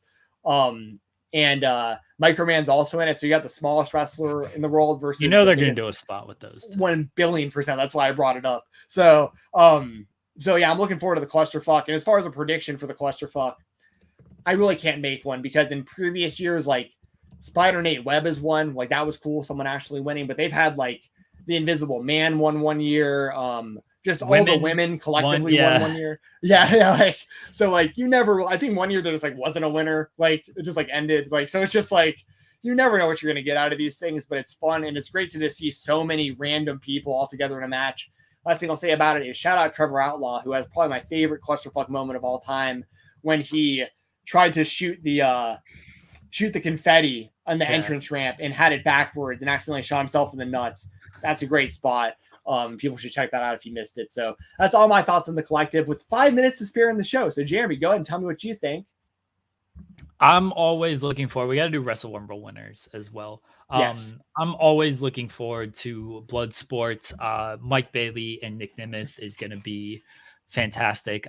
That'll be something completely different. Mike Bailey had the great match with Kota Ibushi last year at Bloodsport. I mean, WrestleMania weekend last year was like the last time we kind of saw like vintage Kota Ibushi because the AEW matches have been what they've been, and now he's unfortunately injured again. But I look forward to Mike Bailey and Nemeth, obviously Shayna Baszler being part of that against Masha Slamovich. I always look forward to Bloodsport. It's my favorite it's my favorite collective event, I'll say. For it. And then Janela Spring Break's always with the Punjabi prison match. I got no idea what to expect, but expect just stupidness. And I mean that in the best way possible. Like I expect it to be just kind of stupid. And then the clusterfuck's always fun because that you'll get stupidness out of. And I think anyone who knows me knows that like I appreciate the lighter side and the dumb side of professional wrestling, and I root for the chaos and the stupidity and the bits, and the clusterfuck is all about that. I really like your idea that because I'm sold on Janela winning the title and beating Blake Christian, but him not being like a long-term champion kind of makes sense because Janela's going to be there regardless, and them doing like they've gone full heel with Mance, and he's been great with the feud. They even announce him like he makes like Emil announce him as the future GCW World Champion, like in his ring intros and everything. Like they're heavily alluding to Mance is going to be the champion soon. So I like your idea that he comes in and kind of takes that moment away from Janela. That's my very general basic thoughts on the collective. It's a lot. I don't want to say I don't pay as much attention to it, but there's so much to cover for me this weekend. And it's obviously WWE, very WWE centric with everything I have to cover. Yeah. So if you guys want the thoughts on the collective after it happens, check out the Fightful Select Weekender podcast this upcoming Monday. I usually record those on Sundays, but obviously there's a lot going on this weekend and I need to make sure all these matches end. And I'm going to be busy myself watching a whole bunch of stuff. So sometime Monday, like afternoon, I'll upload the Weekender, and it'll just be a full GCW collective review. I'll give you all the winners and losers to all the matches, and I'll deep dive on some like the bigger moments from the weekend for y'all. All right, let's last chance, leave a Wrestle Rumble in the chat. We're going to pick names here in just a second. Before that, we will go ahead and kind of promote our interview with Teal that's going to air in just a couple of minutes. Teil Rhodes, that's the sister of Cody Rhodes. One of the Rhodes, The Rock is taking shots at Mama Rhodes, Dusty Rhodes, Pharaoh Rhodes, Dustin, Liberty, all of them. Kristen, Liberty, all of them. No smoke with Teal, no smoke with Brandy. And Cody said Brandy's going to be we knew Brandy was going to be at WrestleMania 40. How he's not sure if she's going to get involved. Look, we'll see her on Cody screen. Wants to, yeah. If Cody wants to win, just call it Brandy. It's over. It's over for that man. If Cody wants to really win, it'll be over for The Rock. It'll be over for Roman. It'll be over for the whole damn bloodline.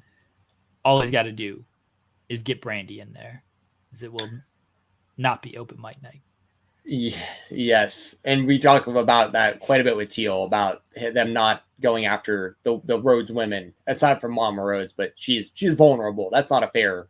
It's not fair to go after Mama Rhodes. She doesn't watch the shows. Yeah, she doesn't even paying attention. Yeah. But also for everyone who next week we're going to be giving away the free book for Kyle Peterson. Yeah.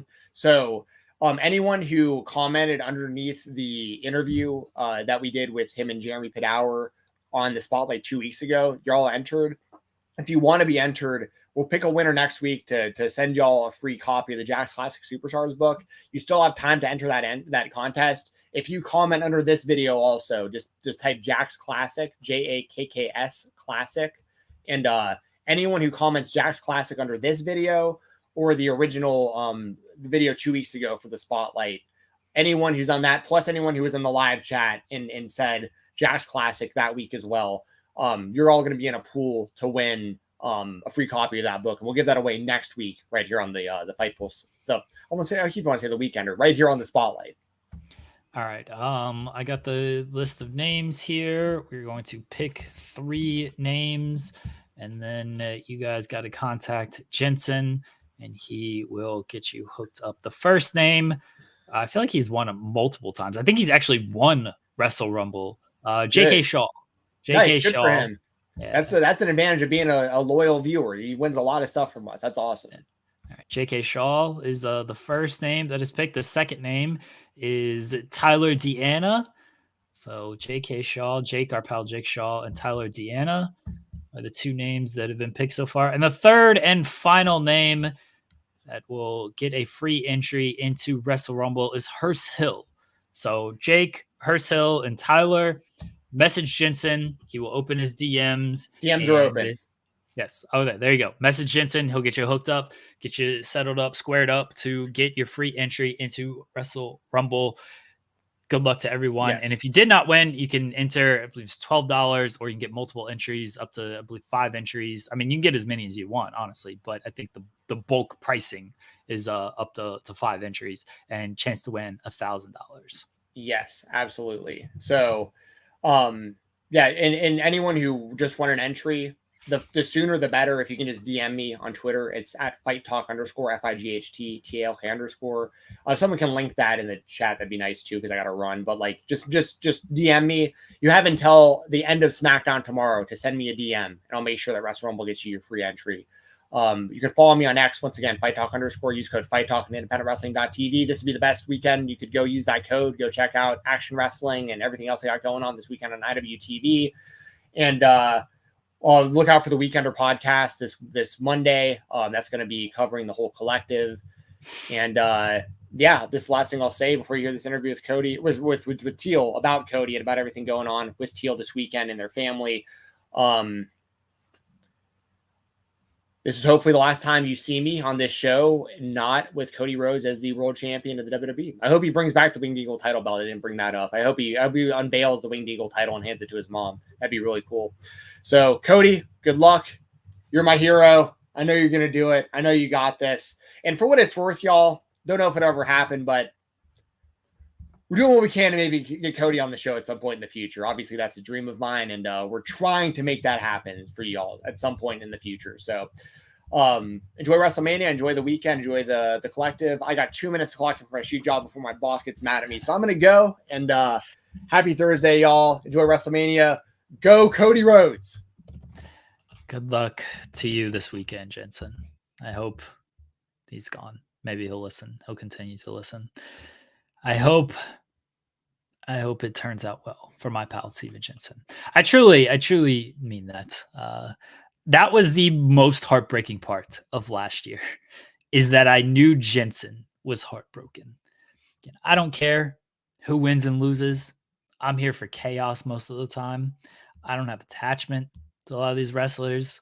I don't have some attachment to certain stories and everything, but for the most part, I cover this. This is a job for me. It's no rooting in the press box. That's how I feel a lot of times. So I certainly don't have a lot of attachment to Cody Rhodes, Roman Reigns, any of that stuff.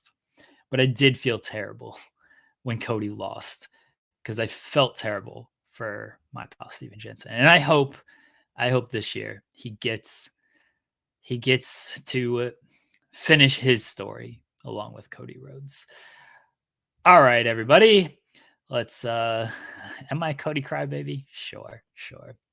I'm a Cody coward in this interview with Teil Rhodes, because Jensen threw me under the bus and I completely backed down, and I said that Cody should never lose. Yeah, I've never said that Cody should lose. He should always win. There's no other choice but Cody.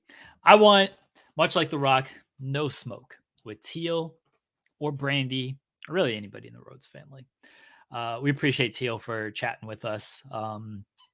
For about 40 minutes. Really fun interview talking about the last year and everything with Cody and kind of his mindset from last year going into this year. We talk about the revival of Turnbuckle Championship Wrestling and all the work that she and QT Marshall have done with that, and the Dusty Rhodes Foundation. If you are in Philadelphia this weekend, you're going to WrestleCon. Teal will be there with the Dusty Rhodes Foundation. You can get pictures, autographs with Ricky Starks and Dustin Rhodes, who are signing as part of the Dusty Rhodes Foundation, and they'll be selling Mama Rhodes shirts as well. She also mentioned that they will have a display of Cody's ring gear that you can take pictures of and everything. And all the proceeds go to the Dusty Rhodes Foundation. They help kids amateur wrestling clubs. The one they're working with is in Philadelphia. Everyone can, the link is below. You can click on the Dusty Rhodes Foundation and check out all the work that they are doing, not only this weekend, but just year round. So here we go, everybody. Teil Rhodes in the Creator Spotlight. Welcome to the Creator Spotlight here on the Spotlight on Fightful. I am Stephen Jensen, joined as always by Jeremy Lambert. And our guest today is a returning guest. She is the daughter of the American Dream, Dusty Rhodes, and the sister of the American Nightmare, Cody Rhodes. Also, the daughter of Mama Rhodes. We're going to be talking about that a lot today. That's a right. Lot going on. We are joined once again by Teil Rhodes. Teil, thank you very much. Thank you very much again for joining us. And how are you doing? I'm great. Thanks for having me again. Absolutely. Not only do you have this stuff going on, obviously this is a humongous week.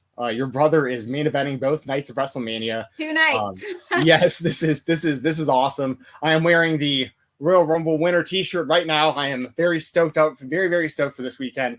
You also have a big stuff going on with the Dusty Rhodes Foundation WrestleMania weekend, and you also recently revived Turnbuckle Championship Wrestling. So you've been very busy, but just like in general, how have you been since the last time we talked?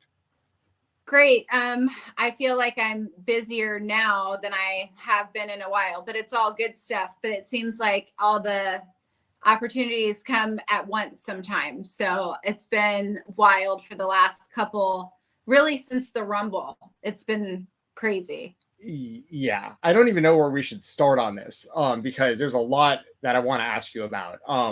Let's start with some of the positives right now. Okay, revival of TCW. That has gone great. Yeah. The feedback that I've seen, we had Scotty Riggs on the show recently. We've had some of the other people that appeared on the show as guests as well over the last couple of years. What's it been like reviving Turnbuckle Championship Wrestling? It's been great. It's been surprising. I didn't ever see myself as a wrestling promoter, but I figured, how hard can it be? Boys do it, you know. why not give it a try? Really, that's, QT has been heading that up, QT Marshall, and our first show was awesome. I was just telling Jeremy that we're looking to have the studio built out permanently at the Nightmare Factory. So hopefully we can be running a show once a month from McDonough, Georgia, which is where the Nightmare Factory is. And we're really excited about that. Our hope is that we can bring back some legends and always have a legends match, or what we call the TCW All-Stars, the TCW Originals. And, but yeah, it's not something I ever thought I would do. And I figured, why not now? It's such a great time with the indie scene really just thriving. And it's really important to give the students and some of the younger generation of talent somewhere where they can really learn their skill set and hone their craft. So when they, hopefully do get called up somewhere great, it's not, oh, well, he's not ready for TV or she's not ready for TV. That's something that you hear a lot when people first start. And, live TV is hard. But I feel like the more you work, the more shows you do, the better your chances are once you do get those bigger opportunities. We've had a lot of Nightmare Factory students on the show over the past few years that we've been doing this, and like all of them just have glowing things to say about QT Marshall. I know he gets a lot of hate kind of online from fans, and part of that is his character, but like everybody in the business just speaks glowingly of him. So what is it like working with QT, and really like when this idea came together? Because I think the trademark for everything was like filed in November, and then I think people caught on of like, ooh, why is QT doing this? Where's this going? Yeah, I think that he came to us first, and he was like, hey, I'd like to get the trademark again and just kind of see if we can do something with it. And he even talked to my mom, which of course he didn't have to do, but that was super nice of him. And he just felt passionately about it, and really that once the kids have done the camp, wouldn't it be great for them to have somewhere to wrestle? And he thought, because I was there at the beginning of TCW with my dad, we've always kind of thought of TCW, it's a family show, it's a family friendly type event. And there are definitely some promotions that do that, and then there are some that are more adult, and we're kind of for everybody. And that was his kind of focus, was bringing that back. And he's great to work with. QT is one of those people who really puts his money where his mouth is. And did I say that wrong? I feel like I did. No, that was You right. said it right. Yeah. Yeah. Which way did it go? But yeah, he really works hard, and he loves the business, and he really is smart, and he's a great coach too. He has a lot of insight into the business now as it is, I think, because of his work with AEW, whereas, you know, some of your old timers, they've been out for a long time and wrestling has changed. Yeah, it's I think that TCW is coming around at a really good time also, because like in Atlanta, obviously there's a lot of wrestling interest, a lot of wrestling fans, and there are independent promotions like for instance, Jameson Ryan, known as Jack Jameson on Ring of Honor television. He was Nightmare Factory trained, and he ran Championship District Wrestling for a while. No longer runs those shows. There's places now where those kids can go now over to TCW and continue to wrestle.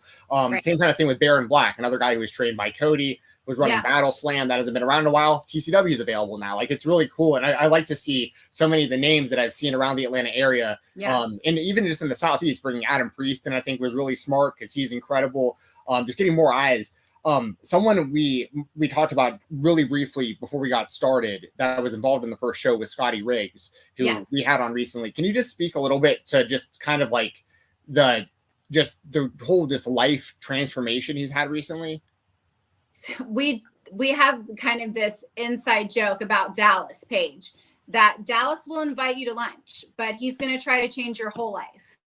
Like, he'll treat you to a meal, he'll invite you to his Christmas party, but he is going to want you to leave the best version of yourself. And Scotty, you know, and I have been connected on social media for a long time, and he was obviously in a bad way. I mean, he was in really bad shape. I think he was really honest about it. And just to see him not only looking so great, but, you know, there's something to be said about, you know, getting that kind of spark back, and this thing that you thought, you know, either it passed you by or, you know, that time in your life was over. You know, a lot of people still have a lot to give to the business. And I think Scotty's a great example of that. But just to see him doing so well, you know, even if he, you know, wasn't there to wrestle, was really touching, not surprising, because I had kind of talked to him and, you know, seen him. But when I saw him in person, I really couldn't believe, you know, the kind of years just rolled back, you know, with him getting his life together again. We're gonna close on the Dusty Foundation, everything you got going on this weekend at WrestleCon. So let's get into it. This weekend, big weekend for the Rhodes family. It's been a big few weeks as The Rock has brought up Mama Rhodes. He's of course brought up Dusty. He has mentioned Cody is a mistake. He's brought up Dustin. He's not bringing up, I've noticed this now. He doesn't bring up you, and he doesn't bring up Brandy. He doesn't want any of that smoke. That's for the best, because as we know, open mic night can happen anytime. And she's not ready. Yeah, but he definitely went in pretty hard on the Rhodes family. And you know, my mom was just kind of sitting at home, and she was like, what is happening right now? I mean, and then it's just, you know, become this whole thing. But one thing about Mama Rhodes is, you know, I don't think she's scared of The Rock. I don't. I think that she is, you know, she'll circle the wagons for sure. Just, I mean, okay, she's okay, out sorry, go ahead, here Jeremy. beating up people. You know, she's getting into fights at Willie Nelson concerts. Mama She Rose will hates throw that down. story that that he always tells. And my kids asked her about it. They call her Mimi. She's Mimi to the grandkids. And they're like, Mimi, did you hit a cop? Did you hit a police officer? And she just said, well, I didn't know she was a cop at the time. So I think, you know, she, back in the day, she got in some scrapes. Now, I follow your Twitter, obviously, and I try to get your reactions kind of as things happen. You're kind of like a litmus test, almost kind of like the bat signal in a lot of ways of like the Cody Rhodes fan base. We all are like, okay, well, what's Teal thinking? And I love that. yes. I am Alfred to his Bruce Wayne. Yes, sometimes. this is very important. This is a very important role. And We need guidance. I mean, I'm wearing a Rhodes Riot bracelet right now. I know you got one of these too. I do have one. I don't have it on now, but I have one, and I have some foundation ones for everybody that stops by at WrestleCon too. Amazing. But I do, you know, I like to see what is going on social media. And what is always interesting to me is you can't really, there's no way to like change what's happening. You know, people think, oh, you're smart. You can kind of move things away from a certain direction. But I was like ready to ride for Cody on social media after some of the stuff that happened after the Rumble, but he didn't even need me. You didn't even need the bat signal. You know, I think the little nightmares were deployed out there in a, you know, real way, and they were ready to go. They didn't even need my help. Yeah.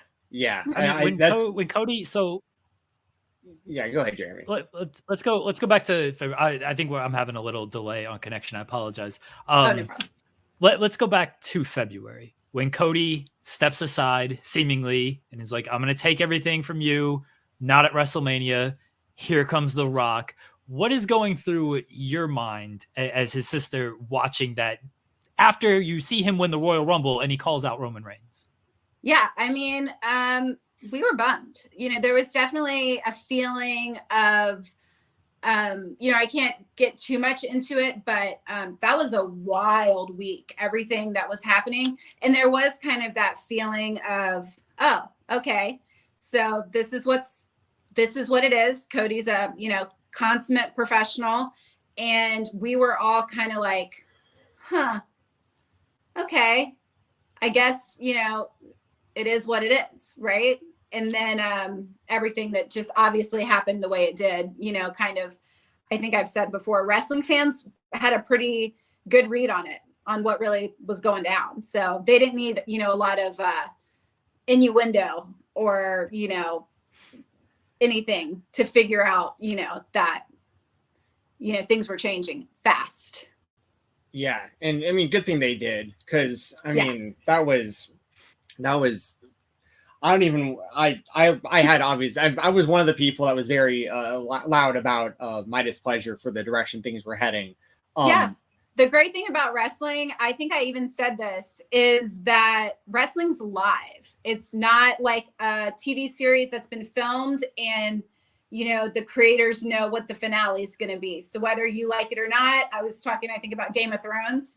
That's what you got. That was your finale. But with this, wrestling fans really changed it in real time. And I think that what is so heartening and special is that it's because of the fans that we got back to the main event, or, you know, that we Cody, the family, we kind of all are in it together twice now. Now we got two nights, and I couldn't have guessed back, you know, like you were saying in February, that was going to happen in a million years. I would have never thought that.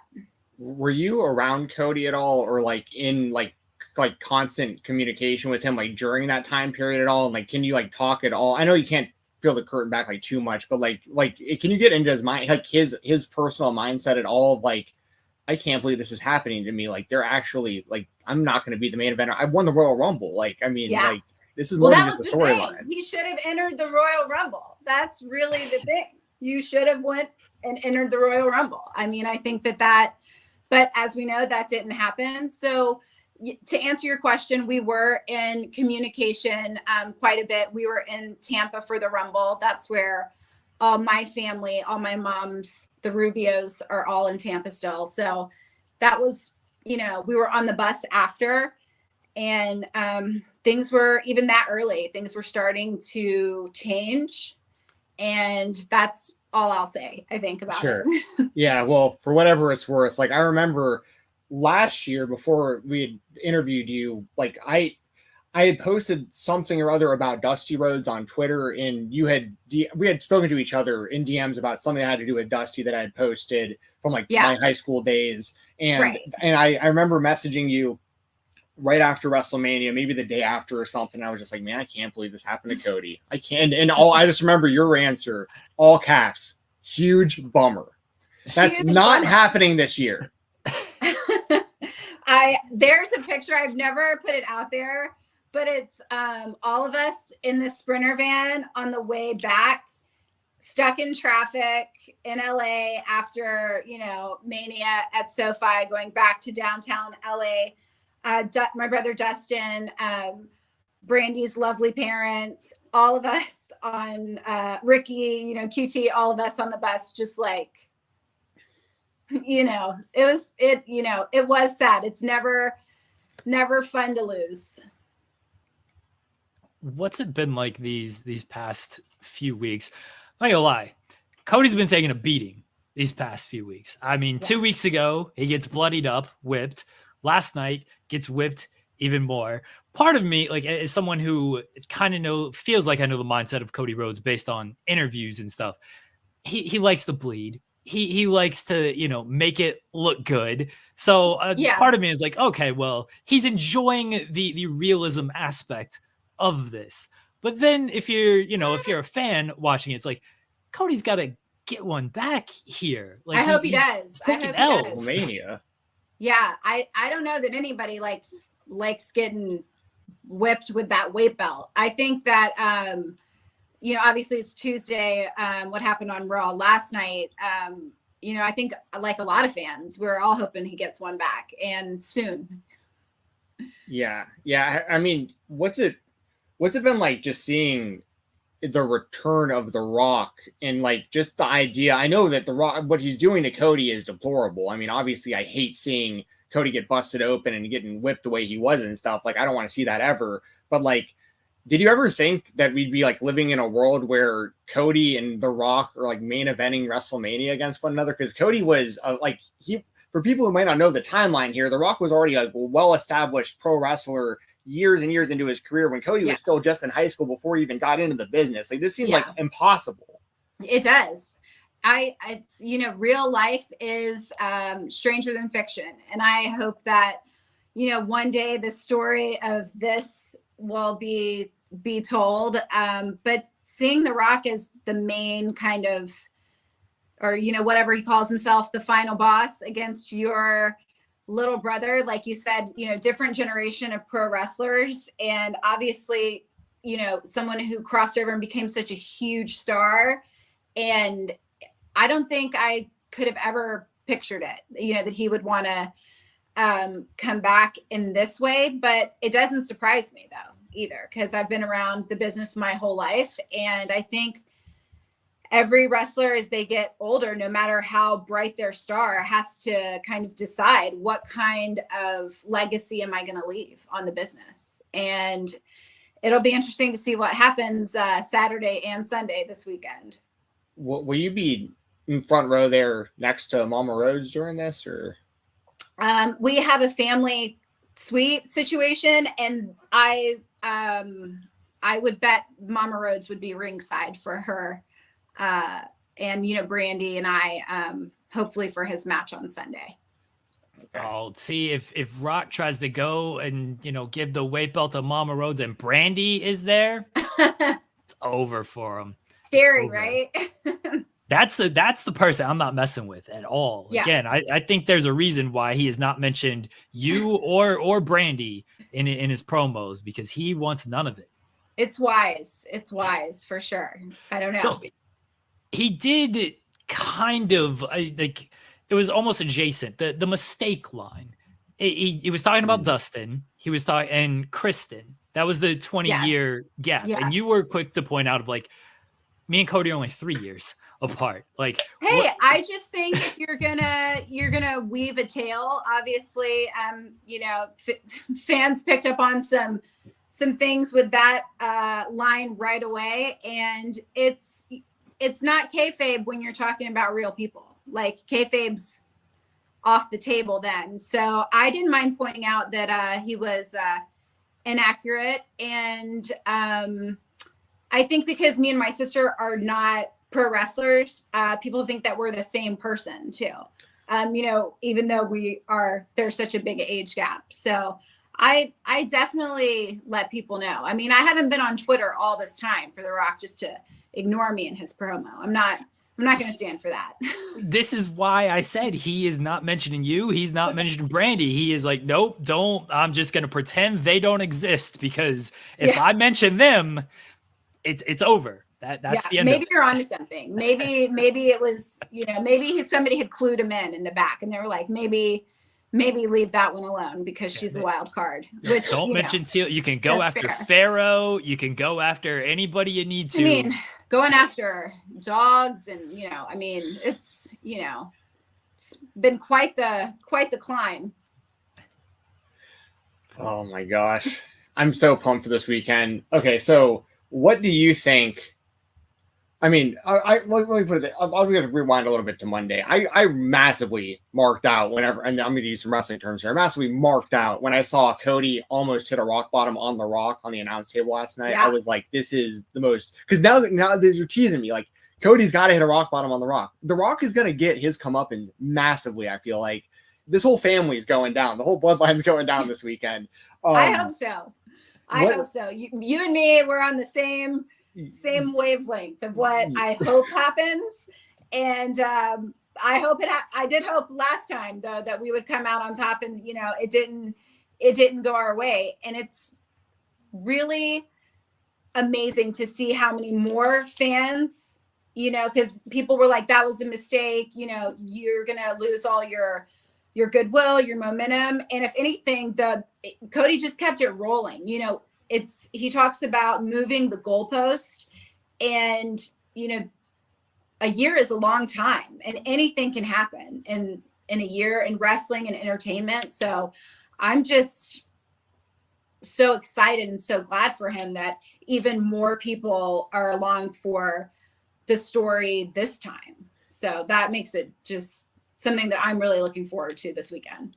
To the credit of Cody and everybody involved in the WWE, like, last year after WrestleMania, I was in that boat of like, I still would think he should have won, but like where we are now, like who could have imagined, like he is more popular than ever. Like he is clearly the next face of this company. And so what do you think Cody has to do to make sure that this isn't the same outcome this year? Like, do you have anything in mind that like anyone you might need some help from, like anything at all that like maybe like, because Cody's got to, we don't know if it's going to be bloodline rules or not night two, but like he's got to be prepared for everything. Well, I think I'm like a lot of fans in that I don't always, love Mr. Nice Guy. I don't mind, getting a little dirty, playing a little dirty, especially when you're playing with the bloodline. And if it is, we don't know what's going to happen on Saturday, but you're definitely going to need, to have some kind of plan B if it's bloodline rules, because that could get ugly real quick. Yeah, we got a little tease of that on Monday, I think. So, yeah, sorry, go ahead, Jeremy. Oh, I mean, look, they got cousins coming out of the woodwork over there. So Cody said he was prepared. He studied some game film. He had to know Solo was going to come back out last year. Like they don't ever play fair. They don't ever play fair. They don't.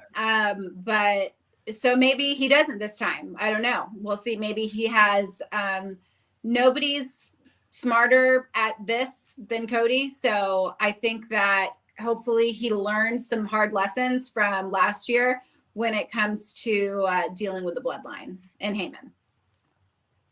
They win on Saturday, and then you can kind of nip that in the bud right there, though, because then it's no bloodline. But even allegedly, a Saturday win would be huge. That could be big, because that takes a lot of stress away from you. But I mean, we'll just have to see what happens. I have no idea. Well, Jerry mentioned, the bloodline has all these like cousins coming out of the woodwork and stuff, and like, but the Rhodes family has some like I saw Dustin was just training some new Rhodes members. If you can talk about them a little bit. I can. So that is Wayne and Wyatt Rhodes, and they're still really young. They just did their first camp at Rhodes Wrestling Academy there outside of Austin with Dustin, and those are my sister Kristen's boys, and they'll both be students at the University of Texas next year.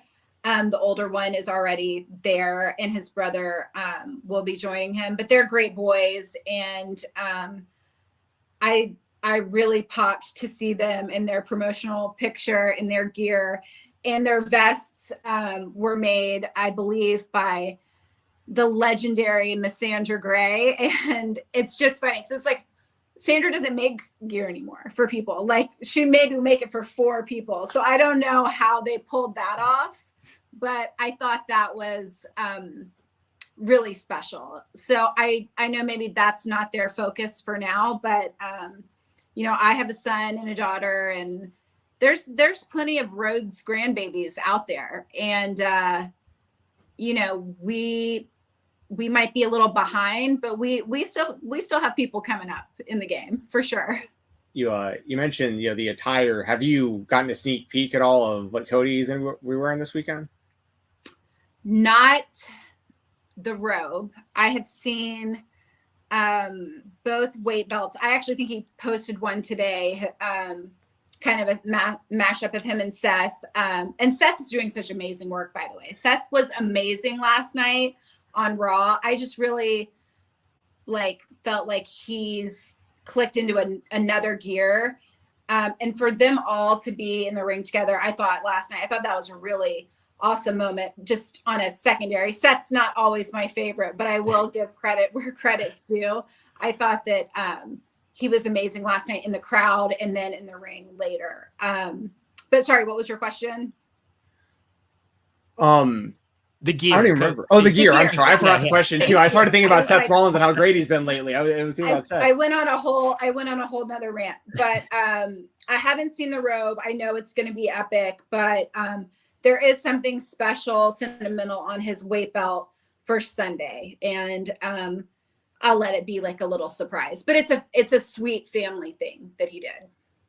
Will you be seeing any of the other Cody supporters in the have you be seeing like the wrestling club? I know you keep up with them, and they'll be at WrestleMania. I do. I hope to see them. We obviously, I want to talk to you guys about WrestleCon, have our big weekend for the Dusty Rhodes Foundation. But I do hope at some point I get to see some of the old school Nightmare Factory. There's some what I call the original generals out there, and then some of the new fans that just have been reaching out on Twitter and stuff as well. That'd be awesome. Yeah, so let's talk about WrestleCon and what you're doing with the Dusty Rhodes Foundation. I know you're also working with Ricky Starks and Dustin Rhodes. You got the Mama Rhodes t-shirts that'll be there as well. So just tell us about everything that's going on this weekend at WrestleCon. Thank you so much. So we'll be at WrestleCon. We kind of have 2 booths for the Dusty Rhodes Foundation. Friday, Dustin will be signing starting at 10. And Dustin's on the board of the foundation. He's never signed for us before. And this is the first time Dustin has signed kind of near, a big WWE attached event. And I just think he's going to do really well. So many fans, I think, are excited to see him. And, he's so great with the fans. Obviously, my mom and I will be there both days. My kids help out. We have some Nightmare Factory students that will be there helping us as well. But the Dusty Rhodes Foundation really is a group family effort. And this year, all of our proceeds from WrestleCon, Ricky Starks is signing for us again on Saturday. He's starting a little sooner. He's starting at 9:00, and we'll be there with him as well. We are raising money this time for Beat the Streets Philly, which is an awesome after-school program for amateur wrestling. And we can hopefully get them a whole nother mat room finished out, because that's a growing program that they have. But the schools in Philly are some of the most underfunded in the country. And some of these kids are really high risk. They've had kids in the program go on to wrestle on the collegiate level, and they have, like us, very, very little overhead. So a lot of your money is going just right to service this awesome program. So we're really excited about that. And we'll have the Mama Rhodes t-shirts. Those should be up on PWTs soon. I thought it was last week, but I actually think it'll be this Friday. And we've got some all kinds of stuff. Just come say hi. You can have your picture with Mama Rhodes for sure. We'll have one of Cody's ring worn robes. That's kind of hard to say, for photo ops. And we'll have a signed weight belt raffle both days. That sounds So awesome. No, that's awesome. We're excited. I've been posting some clips of Cody wrestling in high school recently. Yeah, I saw. Those are awesome. I'm glad that I have your support on those. I don't want to be like too weird posting these like videos that I've been sitting on for the last like 22 years. Old grainy videos. Yeah, it really is. Like, so I found like they're the highlight videos and like actual VHS tapes. So like I just have like clips here and there, and like Cody's in a lot of them. And you had mentioned that the foundation was going to be helping with amateur wrestling and stuff like that, and I just thought that was really cool. What are your I guess since you're helping with that, what are some of your favorite moments of seeing Cody wrestling back in high school? I know obviously he won state championships, and that's a pretty big deal. Yeah, I was in college because we're 3 years apart, so really it was just seeing him win the big ones because those were the only ones I was back for. But I think you and I have spoken before how he kind of became this like hometown sports hero, but here in the South it's really more football, baseball. Those are your big sports that get the most, or especially back then it was really football, Friday Night Lights. That's kind of all your coverage you were getting from a high school sports standpoint. So that was really new in our area to see so much coverage being given to amateur wrestling. I didn't know a lot about it. And that's why it's been great through the Dusty Foundation that we've been able to help. We've actually been able to help with a lot of girls programs. And back when Cody wrestled, there would maybe be one girl for every 5-6 schools at a meet. And now there's whole girl programs, which is just, and they're generally pretty underfunded too. And the great thing about donating to amateur wrestling in particular is they don't have a lot of equipment. I mean, it's singlets, mats, some safety gear and some coaching and training. And that's really it. Teal, we appreciate you joining us tonight. Thank you so much. Thank you so much for your time. I know you got a busy week ahead. Once again, let everybody know. Before we do that, I'm sorry, Jeremy. Before we do that, I got something really quick for you, Teal. I just wanted you to leave one last message out here before we wrap up, because this is important to me. There are a subsection of fans, actually a pretty large section of fans. There are actually people out there that think that Roman Reigns should defend this title and retain in the main event of WrestleMania. There are people out there that actually think that we should have to go through all this again this year at WrestleMania. There are people that actually think it's a good idea for Roman Reigns to leave as the champion. I don't think they're real. Oh, no, Teal. One's among us right now, and his name's Jeremy Lambert. Jeremy, explain to Teal why you think Roman should actually win. Yeah, Jeremy's a total traitor. Yeah, have this energy now, Jeremy. I argue with him about this all the time. Go ahead, I don't believe that about Jeremy, especially after Thank you. I came on and was so charming, and yeah, I think that Jeremy, if he felt that way before, certainly doesn't feel that way now, because he knows it would draw my ire, and nobody wants that. I don't know if you remember when you and I have actually exchanged messages before where you thought I was not being nice to Cody and I was praising him.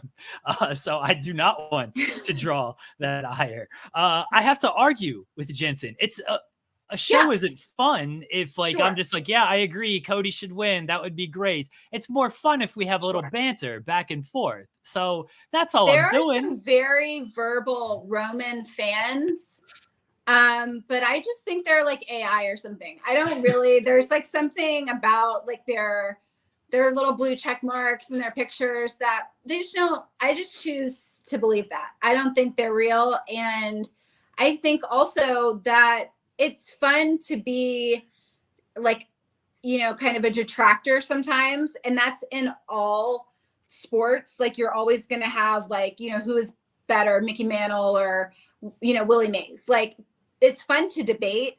But I think when you're saying, Roman should retain, I mean, he's had that thing forever. I mean, forever, ever. So I think that those are mostly not real accounts. I will say it on record. I've said it before as Jensen tries to throw me under the bus He here. did. I think Cody should win. I think the best story is Cody winning. He is the face of the company. But Yes. I do not have the story attachment that certainly Jensen does. And if Roman wins, I will have to just be okay with that.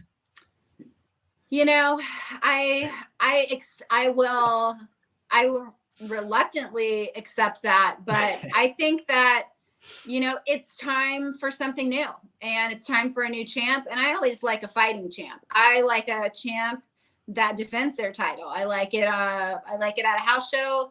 I like it on a TV match. So I come to wrestling. Yes, you know, the promos are great. The talking is great. You know, the aura now that's the big thing. I don't know if I even like that word, but I'm there to see the fights. You know what I mean? Yeah. Well, you know, Look, I said it, Jensen. I was going to be a coward. I want no smoke with Teal. I want no smoke with Brandy. I'm smart like The Rock. Yeah. I know who not to mess with out here. Well, Cody should win. Yeah, Cody should we're win. good. We're straight. We're good. Yes. Well, you know, your pin tweet right now is something that I had a picture I took on at Raw, the Our Dads Cheered for Dusty, We Cheer for Cody picture, which I think is incredible. You know, and just kind of on that note, I just want everyone to know, I want you to know, if Cody ever happens to see or hear this, I have never been invested in anything in my entire life as much as I'm invested in this weekend, ever. Same. When it comes to any sports, anything in my life. True. So like, this is it. You know, for some wrestling families might be different than the Rhodes. Some wrestling families, maybe it's a job. I don't know, but it's not for us. And it's because of the connection now of multi-generational wrestling fans that have spent their hard-earned money, especially these days in this economy, to come and see Cody at the show. The thing that connects Cody, Justin, and my dad the most, they're very different in some ways, is that they took that really seriously. If someone spent their money to come and see them at the matches. It's a little sentimental of me, but it is true. That's great. And that's all I'll end on that. You know, that's for myself before we wrap up. Thank you very much for joining us. Do you want to run the bus back over me, Jensen? No, real dude, quickly? you knew that was coming. Your doomsday was eventually coming. You've been asking for that for months now. Actually, for over a year. I mean, I have. So yeah. Well, come say hi. Anybody at Philly? We'll be at WrestleCon both Friday and Saturday, and I'm just looking forward to seeing all the fans and having fun interacting this weekend in Philadelphia, which I don't think I've ever been to. So I'm excited to see what Philly has to offer. Well, do you know how you're going to celebrate Cody's win? Do you have like a dinner plan or like a celebration plan?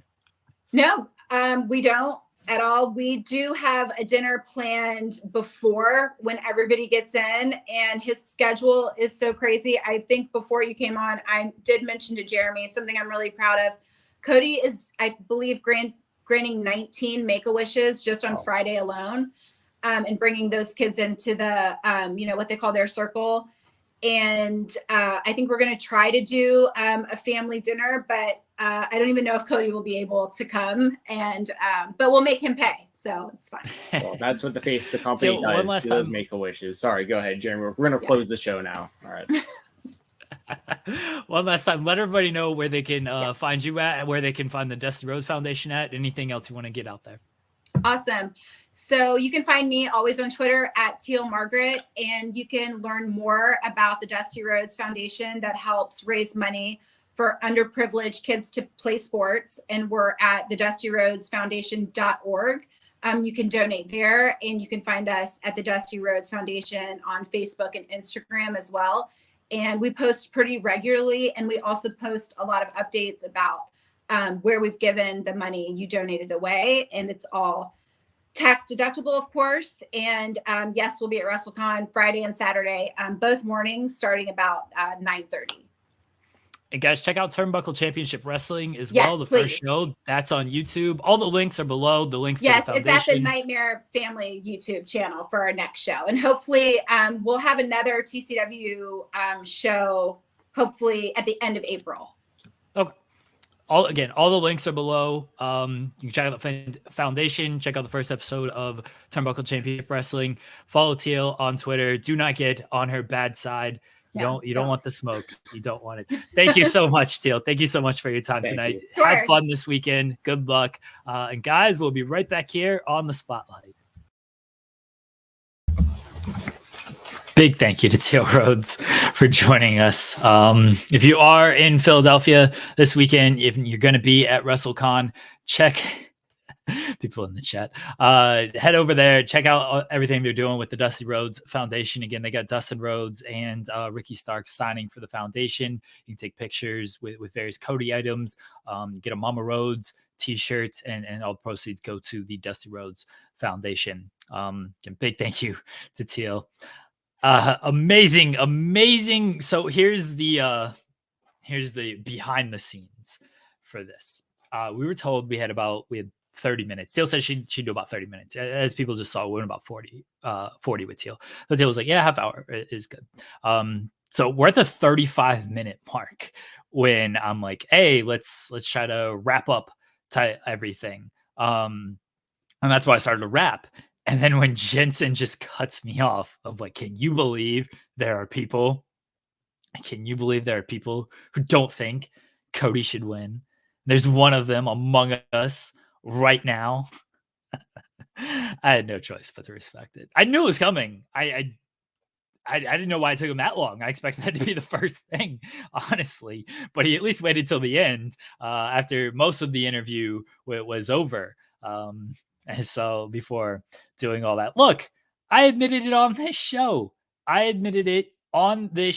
That I want no issues with Teal and Brandy. I was going to be a coward if we talked to Teal. I'm not hiding who I am out here. All right. Teal was a lot of fun. We talked a little bit off air as well. We never had differences, but there was an exchange on social media that I referenced in the interview between us where she thought I was like not saying nice things about Cody, but when actually I was praising him, and she had just been getting a lot of stuff, especially in the AEW time. Fans were all over the place with Cody. And we had settled that in DMs and it was fine. Again, this is our second time. Being on the show. We had settled in DMs. It's fine. I'm sure she thought nothing of it afterwards.